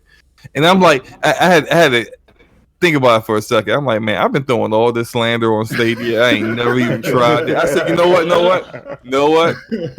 Mooch, go ahead and slide that over, man. I'm gonna give it a shot. I haven't tried it yet because I haven't. I under the weather today. I didn't go out the house really. I didn't go into work because like when I use xCloud, it's almost like on my lunch break when I'm at work. I was gonna say so you admitted to defrauding on air. That's what I got. No, I wasn't frauding. What I said was factual. It's trash. Just because I haven't played it doesn't mean it's like I mean less than 200. Oh man, have stutters. Thought you had to play to say it was trash though, Slow-Mo. Mm-hmm. I thought we were I will play it. Now, look, I have not. Well, this is what I do. I throw jokes. I make jokes. He's stuttering, bro. He's back. I'm not stuttering. I'm not saying Fox News, bro. Come on, bro. FC, are you saying he backpedaling? He's backpedaling, bro. He's going downhill. Downhill. Is he rolling or is he? How am I backpedaling? Exactly what have I? First of all, I'm the one that came out and said I've been throwing slander on it, but I'm gonna actually give it a shot. You backpedaled, ran into the trash cans, got up, started moonwalking. That's how bad you're doing. Oh my god! Woo! Hit the trash can and said, "God damn, that hurt." So I would be frauding if I continued to slander it and didn't use it, but because I'm going to use it now, I'm backpedaling. Hey, by the way, I need to hit up Mooch, man. He didn't even hit me up to see if I wanted the buddy pass. Right. He probably thought you already owned it. Probably. Nah, he know. Nah, he that's right. You was the number one fool. You did. You was the number one fool. Yeah, I was watching that show. I was like, Enrique really about this dude. This man was Lord 5G for a good 3 or 4 months. Yo, let me tell you. Man. Me and Slow Mo was like the champions of freaking Anthem, but stop bringing this up, man. You bring we were the champions. Stop it. Stop talking about it. Why you man, you gotta be proud of what you were at one point, man. No, look, first off, I was saying people need to give it a shot. And nothing I said that I will say it was false. It's a fun game to play. Problem is, ain't much to play. Slow-mo likes trash games. Oh man. Oh Lord, don't say that, FC. FC, you're gonna open up Pandora's box, man. Let's not go. I'm like, you don't have a leg to stand on talking about liking trash games, and you defend everything Microsoft. Okay? No, I don't. Yes, you do, sir. All right, guys. Let's move on because we do. All because Obsidian, gave you a cameo and Grounded. All right, come on. All right. We're gonna go the next time. B, we're gonna go to your topic, man. I know you wanted to talk about delays, man. Delays and yeah, man. So what do you think, B? Are the delays a result of the new console hardware launching into this year? I think it has a little bit of something to do with it, man. I think when you look at some of the delays that we're seeing, I feel like these devs are getting their hands on the new hardware, seeing what the new hardware is capable of, and they're just like, man, this old shit ain't up to snuff, man. You mean that booty Jaguar CPU? Yeah, man. They ain't trying to deal with that shit no more. So I feel like they pushing it back, trying to squeeze every ounce of what they can out of these consoles that we have now, and trying to get ready for the next generation. But I think it's going to be pretty interesting because Cyberpunk and the Avengers released in September, and those are two pretty big high profile games that people are going to be looking for. And then Dying Light got pushed back with to be determined date. They didn't really give a window of when we should expect that game. So I think it's interesting that they would push back into September, knowing that the new consoles are kind of like right around the corner. That makes me wonder if they're going to have something ready for when the new consoles launch, or if we're just going to play those games on the new consoles with backwards compatibility with no enhancements or anything like that. So I just want to throw it out there, man. What do you guys think about the delays that we're getting this year, and if you think that new consoles have a factor in that? So actually, Forte, I want to let FC go real quick, man. Yeah, let FC go. Yeah, FC, go ahead, man. You saw the question about the delays? There's a super chat, by the way. Oh, you mean to read the super chat? Hey, Slow-mo, go to this is why don't you read the super chat? No, someone else read the super chat. Y'all need to hear that. Y'all need to hear and understand that. That's what y'all need to do. Cloud Gaming with the $2 super chat. Shout out to you, my homie. Put respect on Slow-mo's name. That is right. Look, you ain't finished reading it all, Forte. I'm not reading. You ain't finished it. You ain't LOL. I said LOL. Nah. It says put respect on the fraud Slow-mo's name. Oh my God! You adding words to it. What you need to do is add some words to ground it and have them come up with a better game than that. Give them some suggestions, something. I mean, you coming there grounded? Like, I have let's stay on topic, gentlemen. FC, go ahead, man. What are your thoughts about the delays, man? How that might tie into the new hardware releases? All right. Well, I mean, obviously, I think that's probably the case. But one thing is interesting. If you saw I think it was an interview with Cyberpunk or the Cyberpunk developers about whether or not they'll make the games for the next gen, and they said that no, not originally. So they already had the old consoles in mind when making these games. So them having issues with it now to, I guess, I don't know, downscale or try to make the PlayStation 4, OG PlayStation 4 and the Xbox One to fit into their game is obviously they're having issues with that. And the God of War developer, what's shit? I forgot his name. Name escapes me, but yeah, Corey was saying that this is just it's common. Yeah, it's common practice for developers trying to optimize the game. He was saying it's an optimization thing. So I mean, who to believe? Is it optimization, or do you think it's really just the Jaguar cores slowing the development down? I don't think it's the Jaguar cores. I think CD Projekt Red, because I brought this up a couple weeks ago when I asked when was this game announced, which was back in 2013, and I don't think these new systems were even a thought process back in 2013. So I think over the course of the generation, since this game did take that long to make, they started hearing more inklings of what the new systems will be able to do, and that focus kind of changed to actually starting to build the game to actually take advantage of multiple SKUs. And I think this is where code came into effect when he said, when you start working on multiple SKUs and multiple things get left on the cutting room floor, and things that you thought you can do on this system, you can't do on that one. I think overall they got it pretty much figured out. That's why they said in their tweet that this is basically just polish at this point now. Yeah, that's what I was about to say. Do we know for certain? Because that's a rumor that's what what was said and was. And this is the second time a Polish podcast has been referenced, and it's been not in English. It had to be translated in order. And the previous time it was about CD Projekt Red and microtransactions, and people was like, "Oh my God, they're going to put microtransactions. They're going to put loot boxes in Cyberpunk 2077," which is like, if you know CD Projekt Red, you know that's just like you should have already said that's not true. That's not how they roll. So like it was mistranslated. So like, I don't know. I'm not saying I've read it. I'm not saying I've read any transcript, but after the Kojima, all the time, like the very first thing that comes out from an English translation of what someone else said, and it seems kind of like controversial. Now I'm like, you know what? I'm gonna wait a little bit until someone on that side actually states, yeah, that's true. I mean, until then, I don't know, man.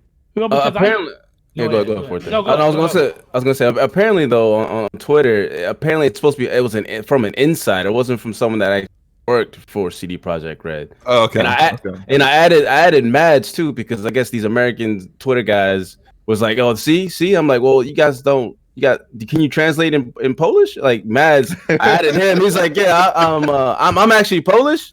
And that's not what was said. I'm like, yeah. There we go. See, I'm gonna listen to Mads. You know, that's his native tongue, bro. Like y'all adding and inquiring. Y'all don't even know what. Like, you can't even translate. Google Translate's not gonna help you here, bro. Yeah, I'm not jumping in that and that. like people just jumping in, waiting to take L's. That's a future L for certain individuals in the Twitter community. I'm just gonna wait on that one. Yeah, like how many times y'all not gonna learn? Like if it's not in straight up English, like wait until we get multiple translators saying, yeah, that's what that says, before jumping out there and thinking that's what it is. You just never know. And just get somebody that speaks the language.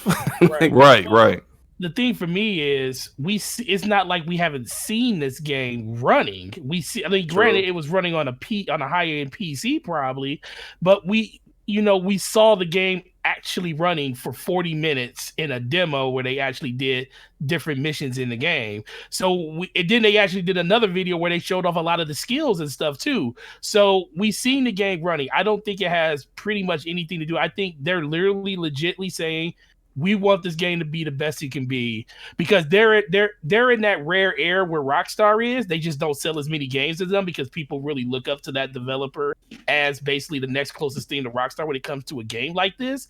And they know that they have to deliver because that is something that literally is at stake for the company. Not literally, but mind share wise, that's where they want to be thought at.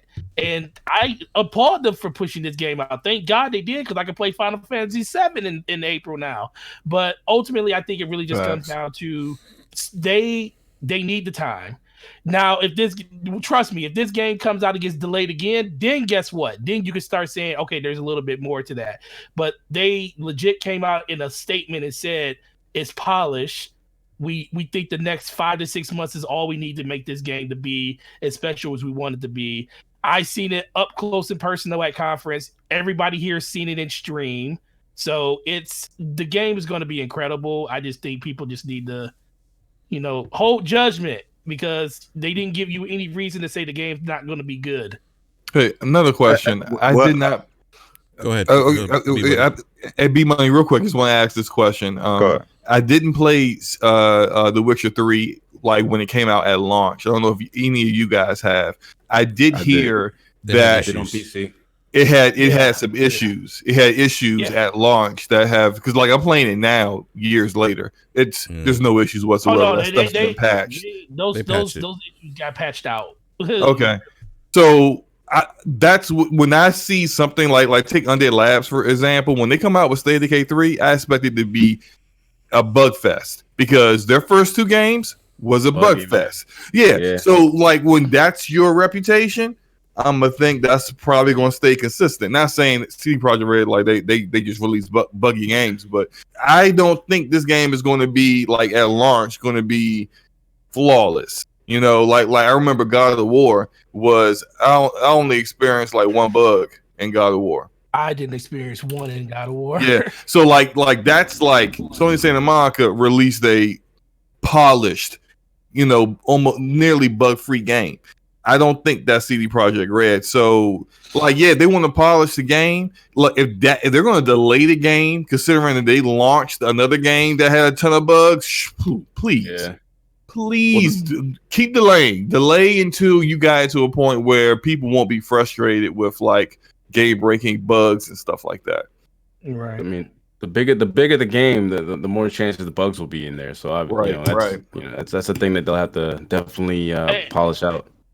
Yeah, that's the biggest thing that they said, though. The first thing they said is the game is 100% playable. We can play this game from beginning to end right now. There's nothing wrong with the game. It's all polished. That's literally what they said, and that's what you should take it as. B, what were you going to chime in, man?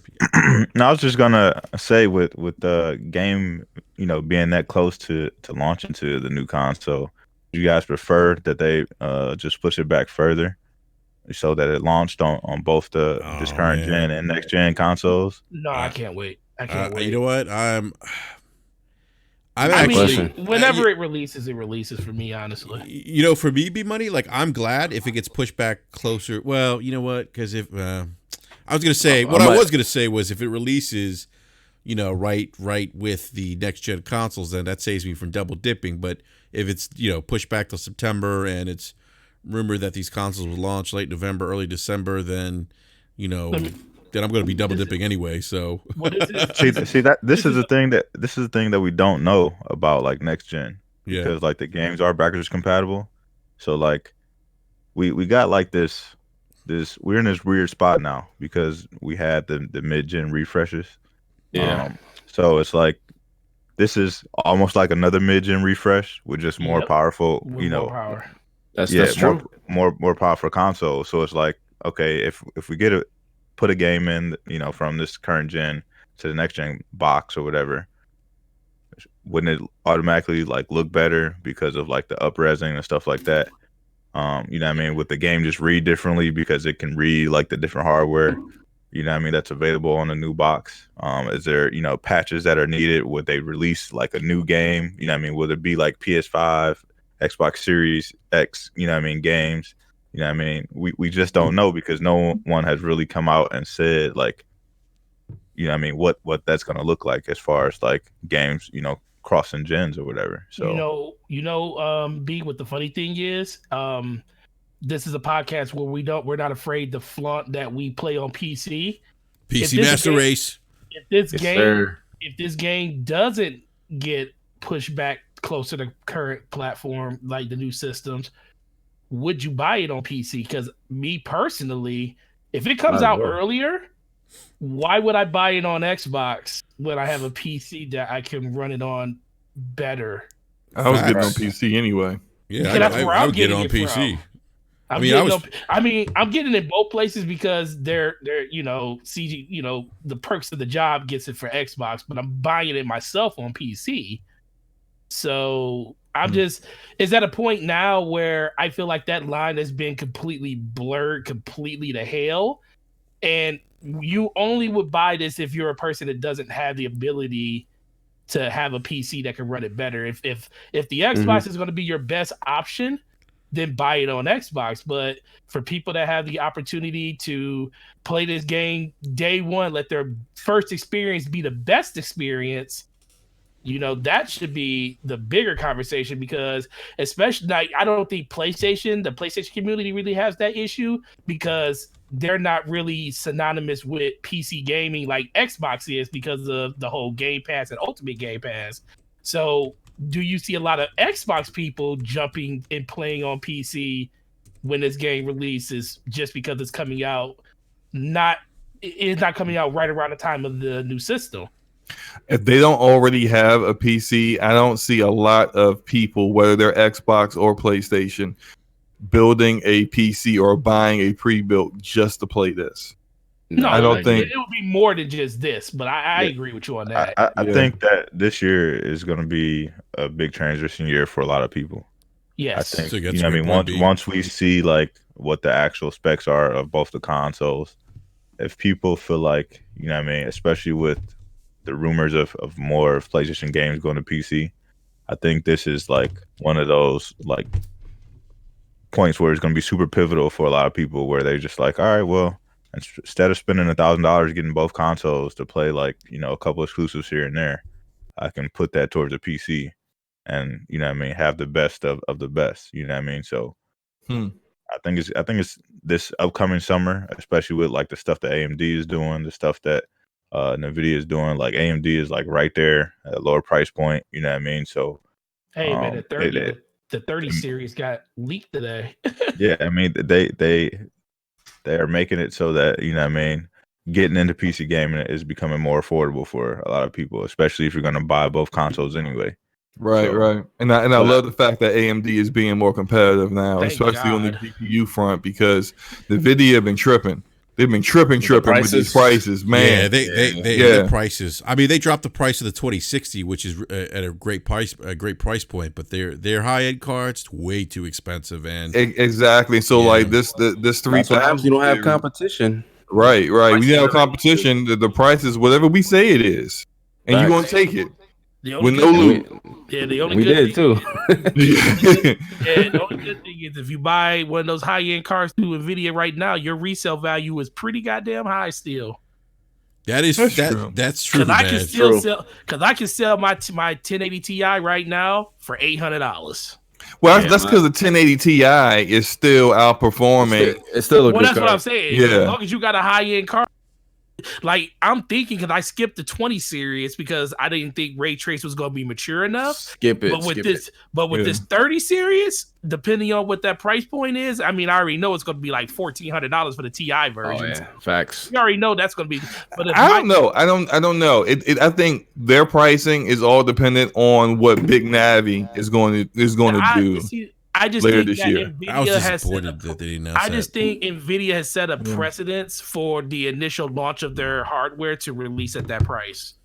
I think you're right when it comes long term, the price will drop, but they sell those cards. Those cards sell out at $1,400 No matter. Yeah, but then they still didn't like. I don't know how many they made for like the 2080 Ti, but it didn't sell anywhere near as much as say like their 2070s, their 2060s. Oh well, no, they produced way more of the 20s. I mean, even the regular 2080 they did because those were like on back order at Micro Center. Because I'm a lucky person that happens to be next to one. That was on back order for like 6 months. Wow. So yeah. You know, I hope that AMD brings that big Navi because that's. I mean, they're already taking it to NVIDIA with the mid-tier stuff. Yes, they are. They're winning the mid-tier right now. Well, their price to performance is unmatched. I mean, the only thing that the 5700 XT doesn't have is the ray tracing. But that's not even. To me, that's more of a personal thing. Like, if you really have to have that, but in my opinion, you don't. Like, there's not many games that are taking. Yeah, there's not many games that are taking advantage of ray tracing. I only went with the 2070 with ray tracing because I just wanted ray tracing. that was a me thing. You know, I didn't need it, but I wanted to try it out. I feel you. Yeah, you know, it was my first gaming PC in years. So what do you have, Slow-Mo? I got a 2070 Super, which I mean, like both mine and Enrique's GPU outperform everything that's out right now for AMD. But the thing is that like what you really want to see is AMD's big Navi come out and actually like what it needs to do is outperform the 2080 Ti. It has to do that. Like I know there's been some and at a good price point. Yeah. I know there have been some leaks that say it does outperform it. And I'm like, okay, cool, but how much are you charging? It needs to be somewhere like 600. Like I think if it's like $650, $700, $650, $700, somewhere around that's cheap enough that NVIDIA need to go look at each other and like, man, that's really close to what we got. And we can't really come out with $600 more than that. Like, Slow-Mo, Z Black Rider says you have a laptop GPU. Man, my GPU would melt a laptop. Get the freak out of here. Anyway, and laptops have APUs, bro. Come on now. And you know what? Like to be Money's point in the DM, like AMD's taking Intel to task right now in their CPU. Yeah, I was gonna say, man, that's the move now. You know, go with AMD CPUs. It's a wrap for Intel. I mean, I got Intel. The next build is gonna be AMD for the CPUs. Yeah. I mean, I went with the. You know, it's funny. Like I had people telling me, "Oh, go Intel." Then other people telling me, "Go AMD." And I was like, you know what? For price and performance, I went with the AMD 2700X, and I don't think I'll switch back to Intel just because of the price and performance. Well, that's because but when I got my 8700K, that was one of the best CPUs at the time, man. It's by far one of the best. And the thing is, the multi-threading was so much more superior in gaming. That's why I went with that one over at AMD because, like, if it was strictly just about productivity and video making and stuff, I would have went with AMD. But it was such a drastic difference in the hyper threading that was on the 8700K versus what they had out then. It was just a no brainer. Now it's like, dude, they're like destroying Intel when it comes to that price and performance spot at the mid tier. And then the only difference between the graphics cards honestly really just comes down to if the game is CPU intensive, it's better to have an AMD rig. If it's graphical intensive because of the GPU, then that's when the horsepower behind the Intel cards really shine. But the more and more that these games trend towards CPU, that's when you're going to see Intel really start taking off even more. Like if you were going to build one today, you could still, like, if you're just looking at, I don't care what's coming out tomorrow. I can't play on what's coming out tomorrow today. Right. You could still go Intel and by sure straight performance. If you don't care about the pricing, you would get the better performance by going like Intel i9, even i7s. Like I have an i7 9700K. Like it's pretty much better than a lot of what AMD has right now. But with the way things, because AMD changed their architecture and Intel has been just resting on their laurels, it's a wrap in that aspect. You're seeing now the stuff they're coming out with is outperforming everything that the Intel is starting to come out with, and it's just going to get worse as time goes on because Intel is just they don't have it. They don't have any response for what AMD is doing now. So they never really had a response even back when the Radeon 7970 dual graphics card. That was like the last time that AMD truly had a competitor to Nvidia. And now that's why I'm hoping these Navis do the same thing because, you know, it takes somebody like AMD to bring that price point down because that's when I think that was the 660s and stuff, the 6 series. Mm-hmm. That's when those cards were like only for like the TI version. You were talking about $900 to $1,000 for a TI version of a 660 back then. Now you're looking at $1,400 for one because Nvidia hasn't been challenged in that realm in almost a decade almost. Yeah, it's high time for some competition. So AMD, do your thing, please. Like Big Navi needs to really impress and then come in with a price that's not ridiculous. Big Navi. Like that will definitely because like it's not guaranteeing I'm gonna go AMD on my next GPU, but at least it will guarantee that like NVIDIA, it's in the conversation and NVIDIA's next card, like the 380 Ti or something, isn't going to be like $1,400-$1,500. I still don't trust AMD with GPUs. I don't even really like. I'm still on show and prove, honestly. Yeah, I just started trusting them with the CPU, so I might do a CPU build of AMD with the GPUs. I don't know, man. I mean, like their best currently their best GPU is the Radeon 7. It gets outperformed by my GPU. Yeah, and it's $350 more expensive. Like the new 5700's actually got some really good reviews. I mean, people have been raving about it. So you mean the 5600? I'm sorry, the 5600. Yeah. I mean, it's a great middle tier card. It's a great middle tier card. But the 5700 XT, like they've had some recent updates coming out for people who have those cards. That card is performing really well too. Yeah, like just beating the 2060 handily. Yep. So yeah, I did see that. Yep. Yeah. So it's and you saw how Nvidia responded. They dropped the price point of that card to what, $299 now, right? Yeah. Not that it matters. It's like the other one's still $20 cheaper, and it outperforms yours. Yeah, that's true. Because the 5600's $280. That's right, it is 280, yeah. But still, I mean, it's a response though. I think that's kind of like the thing. They responded, and so competition is good. I don't want to see Nvidia drop like these ridiculous GPUs that are like $2,000, not $2,000, but like $1,400-$1,500.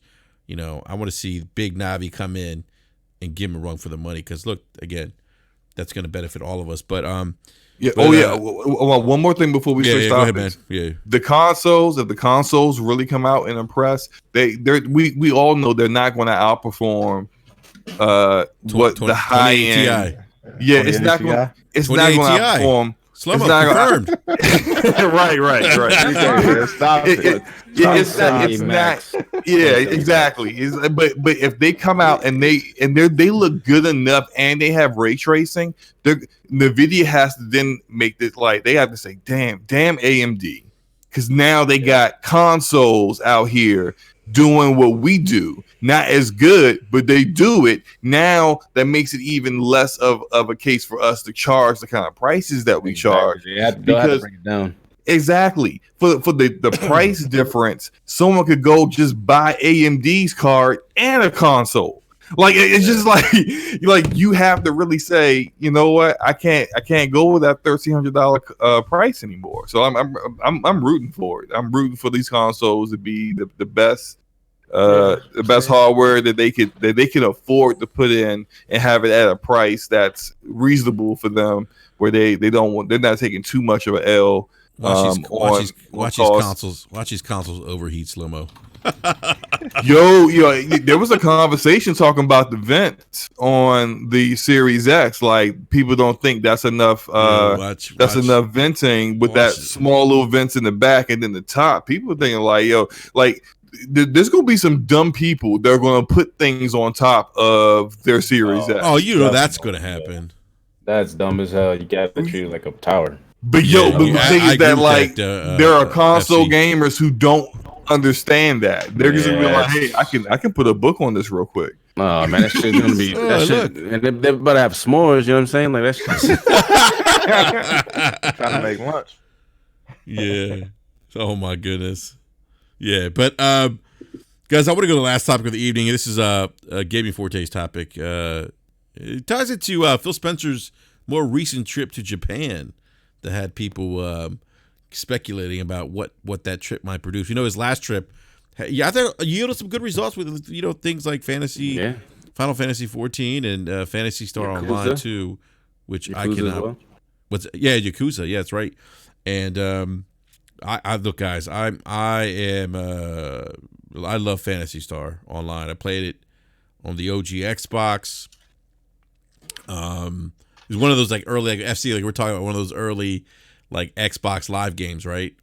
Mm-hmm. That was it, and I mean, I remember spending hours and hours upon hours playing Phantasy Star Online, and so happy to see it make its return. And I thought it was a pretty big get, in my opinion, for Phil to get that first in the West. First in the West, exactly. Yeah, it's already out in Japan, but first in the West. So, Forte, why don't you talk to us about your thoughts on why Xbox wants Japanese support and how that's going to be part of their major part of their success this coming console generation. All right, cool. Well, I will give the short version because if you want a video out today on my channel about that, so you can check out that. Ooh, quick plug. But ultimately, for me, and I'm going to pose this to the rest of the panel about it, Microsoft I'm happy they're not giving up on it because I feel like right now the only way they can stay competitive in the market that they're trying to stay competitive is by being in as many markets as they can be. I know a lot of people want Microsoft just to pull out of Japan because ultimately they haven't sold over 1 million consoles when it came to there. I think it's less than 750,000. It might be less than that, honestly. Yep. But with Game Pass being the new focus, and like I said earlier, with Japan being more of a mover and goer society when it comes to handhelds and portables, even the PlayStation 4 dropped significantly in how many people were purchasing it over the course of the generation. Switch still sells very well. Vita, up until a couple of years ago, they were still manufacturing those, and that was the only country they were still doing it in. So we know that the handheld market and the mobile market is very, very big over there. And I feel like Microsoft is really doing themselves a very good service by keeping that ecosystem alive and well. We see Phantasy Star, like you guys just talked about. Yakuza's coming over to Xbox through Game Pass. So the question is, how successful do we think the actual box needs to be over there versus just the services? And do we think the service is enough to basically carry what Microsoft wants to do in Japan? I'll go first. Yeah, go ahead, FC.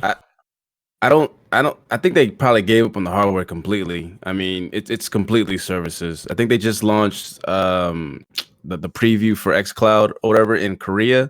Yep. And I believe Korea it has like higher marks out there because of that lifestyle, similar to Japan.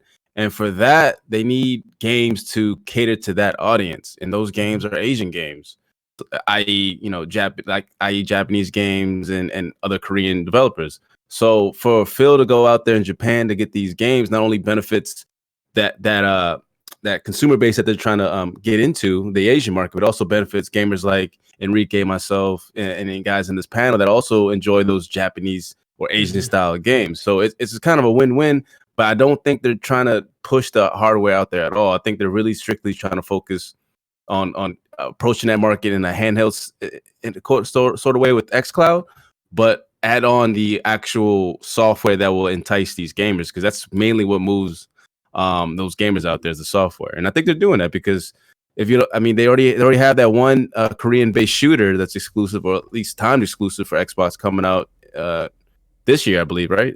Is it this year? You know what I'm talking about? That Crossfire shooter? Yeah, was it Crossfire? Yeah, Crossfire X. Yeah, that's it. Yeah, from Smilegate Entertainment. Exactly. So Crossfire, they're pulling that, and they're getting these Japanese games, the Final Fantasies and things of that nature. And with Phil going back out there, we'll see what else bags that he brings, and hopefully, I mean, Phil even mentioned himself that one big missing part of the Xbox Game Studios and the diverse games that they're trying to go for is the Japanese games or the Asian studio, and I can't wait to see what studio that will be or whether or not he'll build one for that. So it's gonna be interesting, man. I don't really think it has anything to do with hardware. Yeah, exactly. Not at all. I think it has more to do with just providing those games on your platform, because it's not just the Asian market that they need to focus on. Like, yes, you know what I mean, they have xCloud and they'll be able to market to those gamers on the mobile platforms, but you also have like the European market, which is huge to Asian games as well. And you know what I mean, Microsoft really needs to get their foothold back into the European market. You know what I mean, Sony pretty much dominated, you know what I mean, this generation. So you know, just being able to show that you have those games on a platform to a wider variety of gamers I think was the main goal, and not really too much focus on actual hardware. I don't think hardware for them is important in those markets because they're never going to sell there anyway. But I think, you know what I mean, just showing that you have those games on a platform, you know what I mean, when they announced that stuff for Game Pass and it was just like literally every Final Fantasy game, like Yakuza, that's crazy, bro. like, yeah, all this stuff was just coming. Like you like the smile that I had on my face, you know what I mean, because it's something I've been asking for forever, you know what I mean, for Microsoft to do, because it was something that they kind of got away from, you know what I mean. They used to have, you know, Japanese exclusive games and things like that with the Tales games and stuff. So like when Tales of Arise was announced and that was, you know, first shown on Microsoft stage, I thought that was a huge move.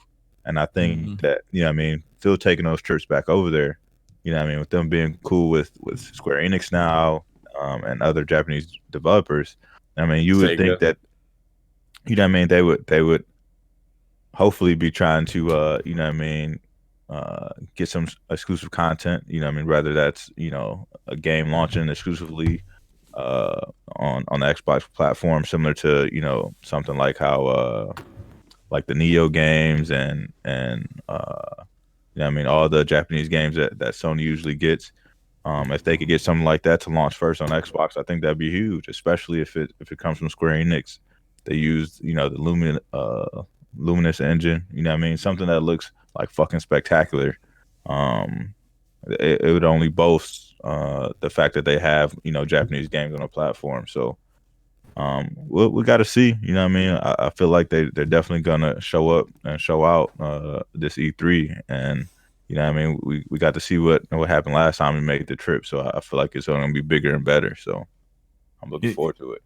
You know, I really think with their recent talk, they've said multiple times that they're interested in adding a Japanese studio to That's key, Xbox man. Game Studios. I think at some point it may not be this trip, and it may be it may be like this is like you guys saying, just all about getting more games or onto the Xbox platform. But I think they are pushing for this with the way they're talking pretty hard. And what I will say is that here's my suggestion. First suggestion is that South Korea, Smilegate Entertainment already makes games that resonate with a Western audience. Crossfire X is the first one coming over here. They are marketing that. They're helping them. They help facilitate that partnership with Remedy to do the campaign. So there's already a relationship building there. Acquire Smilegate Entertainment. Bring over Lost Ark, which is a MMORPG in the same vein as Diablo. People who played it say it's better than Diablo. I haven't played it. I don't know yet. But looks good, though. It looks great. Like this is already a company that is pretty much regulated to just the Asian market, but they have games that you can sell over here as well as over there. It's a no-brainer. Then with Japan, they keep talking about either building their own studio or acquiring one. I know, like, when it comes to culturally, it may be really difficult to get established Japanese studio to agree to be acquired by an American company. If that's the case, Go ahead, build your own studio. Go over to Sakaguchi and drop a bag of money on his front door and be like, we want you to build a team and we'll build the studio. Don't worry about the budget. Make whatever game you want to make. It's just as long as you somewhere in there is the Lost Odyssey 2. And that's it. So bad, bro. That's it. That's all they got to do. And rebuild Mistwalker. Yeah. Rebuild. Bring all those guys back. Rebuild Mistwalker, and there you go. You got your Japanese studio, and you've added a South Korean studio from a completely different market that you have no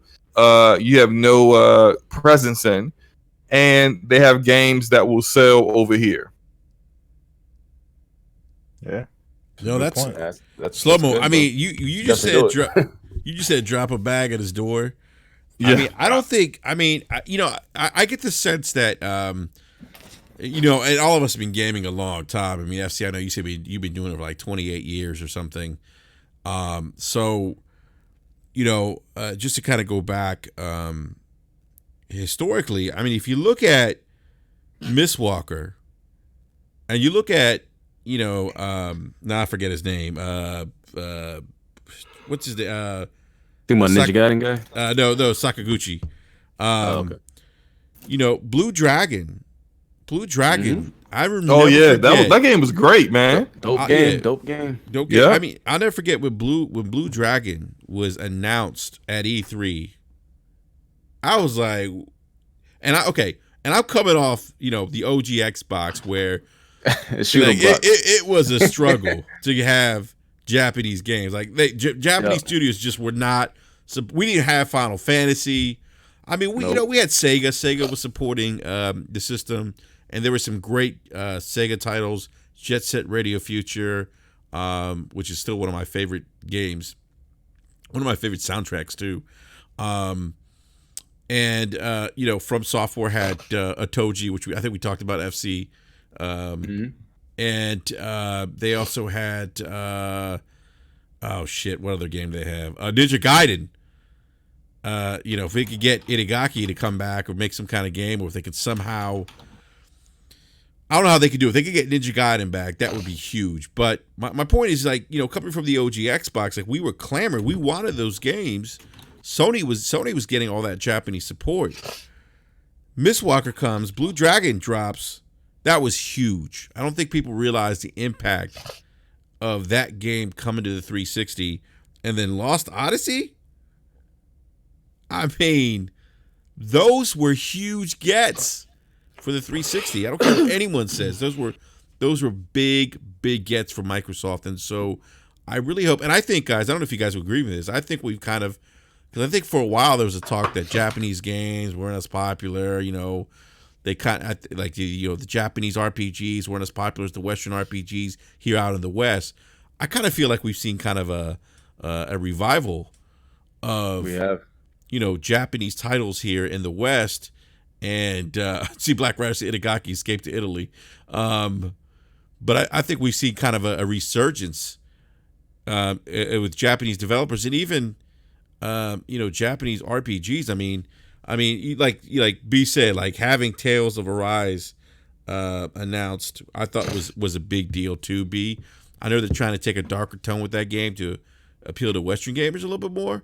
I think, but the same character designer from the other Tales games is actually going to be doing the characters for Tales of Arise too. But I really hope, and I think I don't have any doubt, just based on Phil's last visit, that this particular visit will probably yield something that we'll probably hear about at E3, I would imagine. And I'm excited. Like, I think this is great for Microsoft because I've always been, my criticism of them this generation is that I've always thought, I always looked at Sony's portfolio of games and thought that Sony had a more well-rounded portfolio of games, a diverse offering, if you will, of content, because they had stronger Japanese support, made strong indie support in the beginning of the generation. Although Microsoft, I think, closed that gap. But I felt like like Yakuza, finally Microsoft has that coming to Game Pass. But there's games like I don't know if you guys have played Judgment, which is dope game. Played it. Yeah, That Judgment is is dope, dope. If you like Yakuza, you're gonna love Judgment. Very much the cousin of Yakuza, I would say. But I think this is great for the Xbox. I really do, and I'm really glad that they're focusing on bringing back more games, more Japanese games to the platforming. I got my fingers crossed. I don't think it's gonna happen, but I would love to see a Lost Odyssey sequel, or hell, I would even take a Lost Odyssey remake at this point. Yeah, I was gonna say that. Like at least like it's been old enough that like there are a large segment of gamers who probably never got the 360 because they were on PS3, or they were too young to be gaming at that time and they just completely missed the game. So yeah, do a remake. You know, it would. I think the storytelling is amazing. It would still work in today's environment. It would be good. Yeah, Slim, I'm gonna reiterate what you said, man. Drop that bag at Sakaguchi's door. Yep. Let's make that happen. I mean, that throw guy, the bag. That's you knocking at his door. You're throwing gold coins at his door, just like he's hearing this sound. Like, what is that? And that's Microsoft throwing money at you. Yeah, and again, I'm just gonna drive this point home to have him make exclusive games for the 360. I don't know. I know. I'm not gonna assume that all of you guys are saying, or all of you don't know who this man is for the 360. What? You said you want him to make exclusive games for the 360? No, he was. No, I'm saying my bad. All right, I'm yeah. sure. I'm sick, man. Like, you know how it is. Yeah, so it's for people who don't know the significance of this guy's work in the gaming industry, for Microsoft to get him on the, at the time on the 360, making games like Blue Dragon and Lost Odyssey. This dude was a director for the early Final Fantasy games. I mean, come on. I mean, this dude is legit. Mm-hmm. Yeah. Yep. So I agree with you, Slomo. I would love to see that, and I feel like that's the kind of announcement too that would like rally the base. You know what I mean? Like people would be so hyped, so hyped. Yeah, it would. I think it would be great. Also give them yet another. They already have a diverse portfolio of developers right now. It will make it just that much more diverse. Right. Here is another bullet in your chamber that your competition doesn't really have. It's it'll be a smart move. Slomo, he also designed as well as Smilegate, Yeah, Slomo, he also designed your favorite game, Chrono Trigger. Classic. He was the game designer on that. Game designer? I believe he was. If I'm not, I believe he was. I'm about to look that up. He's the designer. He's the designer. I'm looking at it right now. Oh, was he? Man. I know he was the director designer on it, but that dude, I mean, come on, that guy dropped the bag, Microsoft. Yep, he is the designer. Yep, and he was the head supervisor over the game. Good grief, this guy is amazing. Come on, bring him back. Bring him back. Final Fantasy VII design original. Jesus. He also was behind Bushido Blade. Just look at it. Yeah, look at these games. Final Fantasy. I mean, look at his rate. Dude, bring him back. Hey, well, you think he would come back though? He is. I'm looking at his Wikipedia now. He is 57. Yeah. So yeah, he might be chilling now, man. Yeah, he might be like, I'm retired. He made what I think is the best Final Fantasy 6. Yeah, 6. Mm-hmm. 6. They need to do a remake for 6. Yeah. Bring. Imagine. I can't imagine what a modern day Kefka would look like. Really psychotic. What's that? I said really psychotic. Yeah, right? Yeah. He also did Vagrant Story. Oh my God. Super Mario RPG. That game was underrated, man. You guys remember the Bouncer? I heard about the Bouncer. Yeah. Did the Bouncer ever come out? I thought that was canceled. No, it came out. It was when did it come out? I don't know when it came out. I heard 2001. 2001 it came out. I don't know why I thought that was canceled. 2001. 2001 in North America. Square's got a bag they can reach back into if they ever needed revisit some old IPs. Man, Square dumb. That's why. That's the reason why Square should have been did what Capcom is doing right now. Yeah, they should have been did that. They're doing it with But yo, I gotta bounce though, guys. Getting late for me. Yeah, no doubt, FC. We're gonna go ahead and wrap up the show, man. I didn't realize how late it was, but FC, man, thank you again for coming through, man. It was definitely a pleasure, bro. We gotta get you back on again soon, man. Oh, facts, man. It was great, and Slow-mo's all love, man. I'm joining on you. Getting me. I had to get you back. So yeah, look, man, I did jump on FC's podcast. I heard that, Slow-mo. You were acting. I'm hosting too. I was hosting. Like I can't even like you know what I mean. I'm hosting. FC gave you a couple L's though, Slow-mo. So it's all good, man. Per the course. But anyway, we need to have a education on Enrique and what L's are. But all right, go ahead, FC. Bye, FC, let people know where they can find you real quick, man. Yes, sir. You can find me on Twitter, FC Space Violent. You can find me on YouTube. I do have my own podcast on Monday called Vitamin G Gaming Podcast. Definitely check that out. And I do weekly videos as well. So yeah. So if you like my stuff, subscribe, hit that like button. Hit the like button for Basement Radio Podcast. Man, I'm gonna catch y'all later, man. Peace out. All right, FC, man. We'll catch you later, bro. Definitely have to get you back on. Thank you again, man. And everyone, by the way, quick program reminder for next week. We'll be back next Wednesday, 9 p.m. Eastern Standard Time. We're actually we're gonna have the Mooch. The Mooch is gonna be joining us next week. The Mooch. And I gotta talk to him about this whole Stadia thing, man. He might have another buddy pass for you. How come I didn't get a buddy pass? But anyhow, man, I just went off my Sakaguchi rant, man. But it just speaks to the kind of games we grew up playing, man. They were just masterpieces, man, masterpieces. So, all right, everyone, we'll catch you guys next week. For Eric Jackson, B Money, Gaming Forte, and Slow-mo, we are out. And by the way, Forte, did you drop that video yet, or are you dropping it tonight, man? Oh, it's already up. The Japanese one. Yeah, it's already up. It was up today at 2:00. All right, awesome, guys. Please check out Gaming Forte's new video on that subject matter we just discussed regarding Xbox in Japan. So on that note, guys, we're out. We'll catch you guys next week. Please enjoy the weekend. Peace. Enjoy your gaming. Slow-mo taking L's. Damn.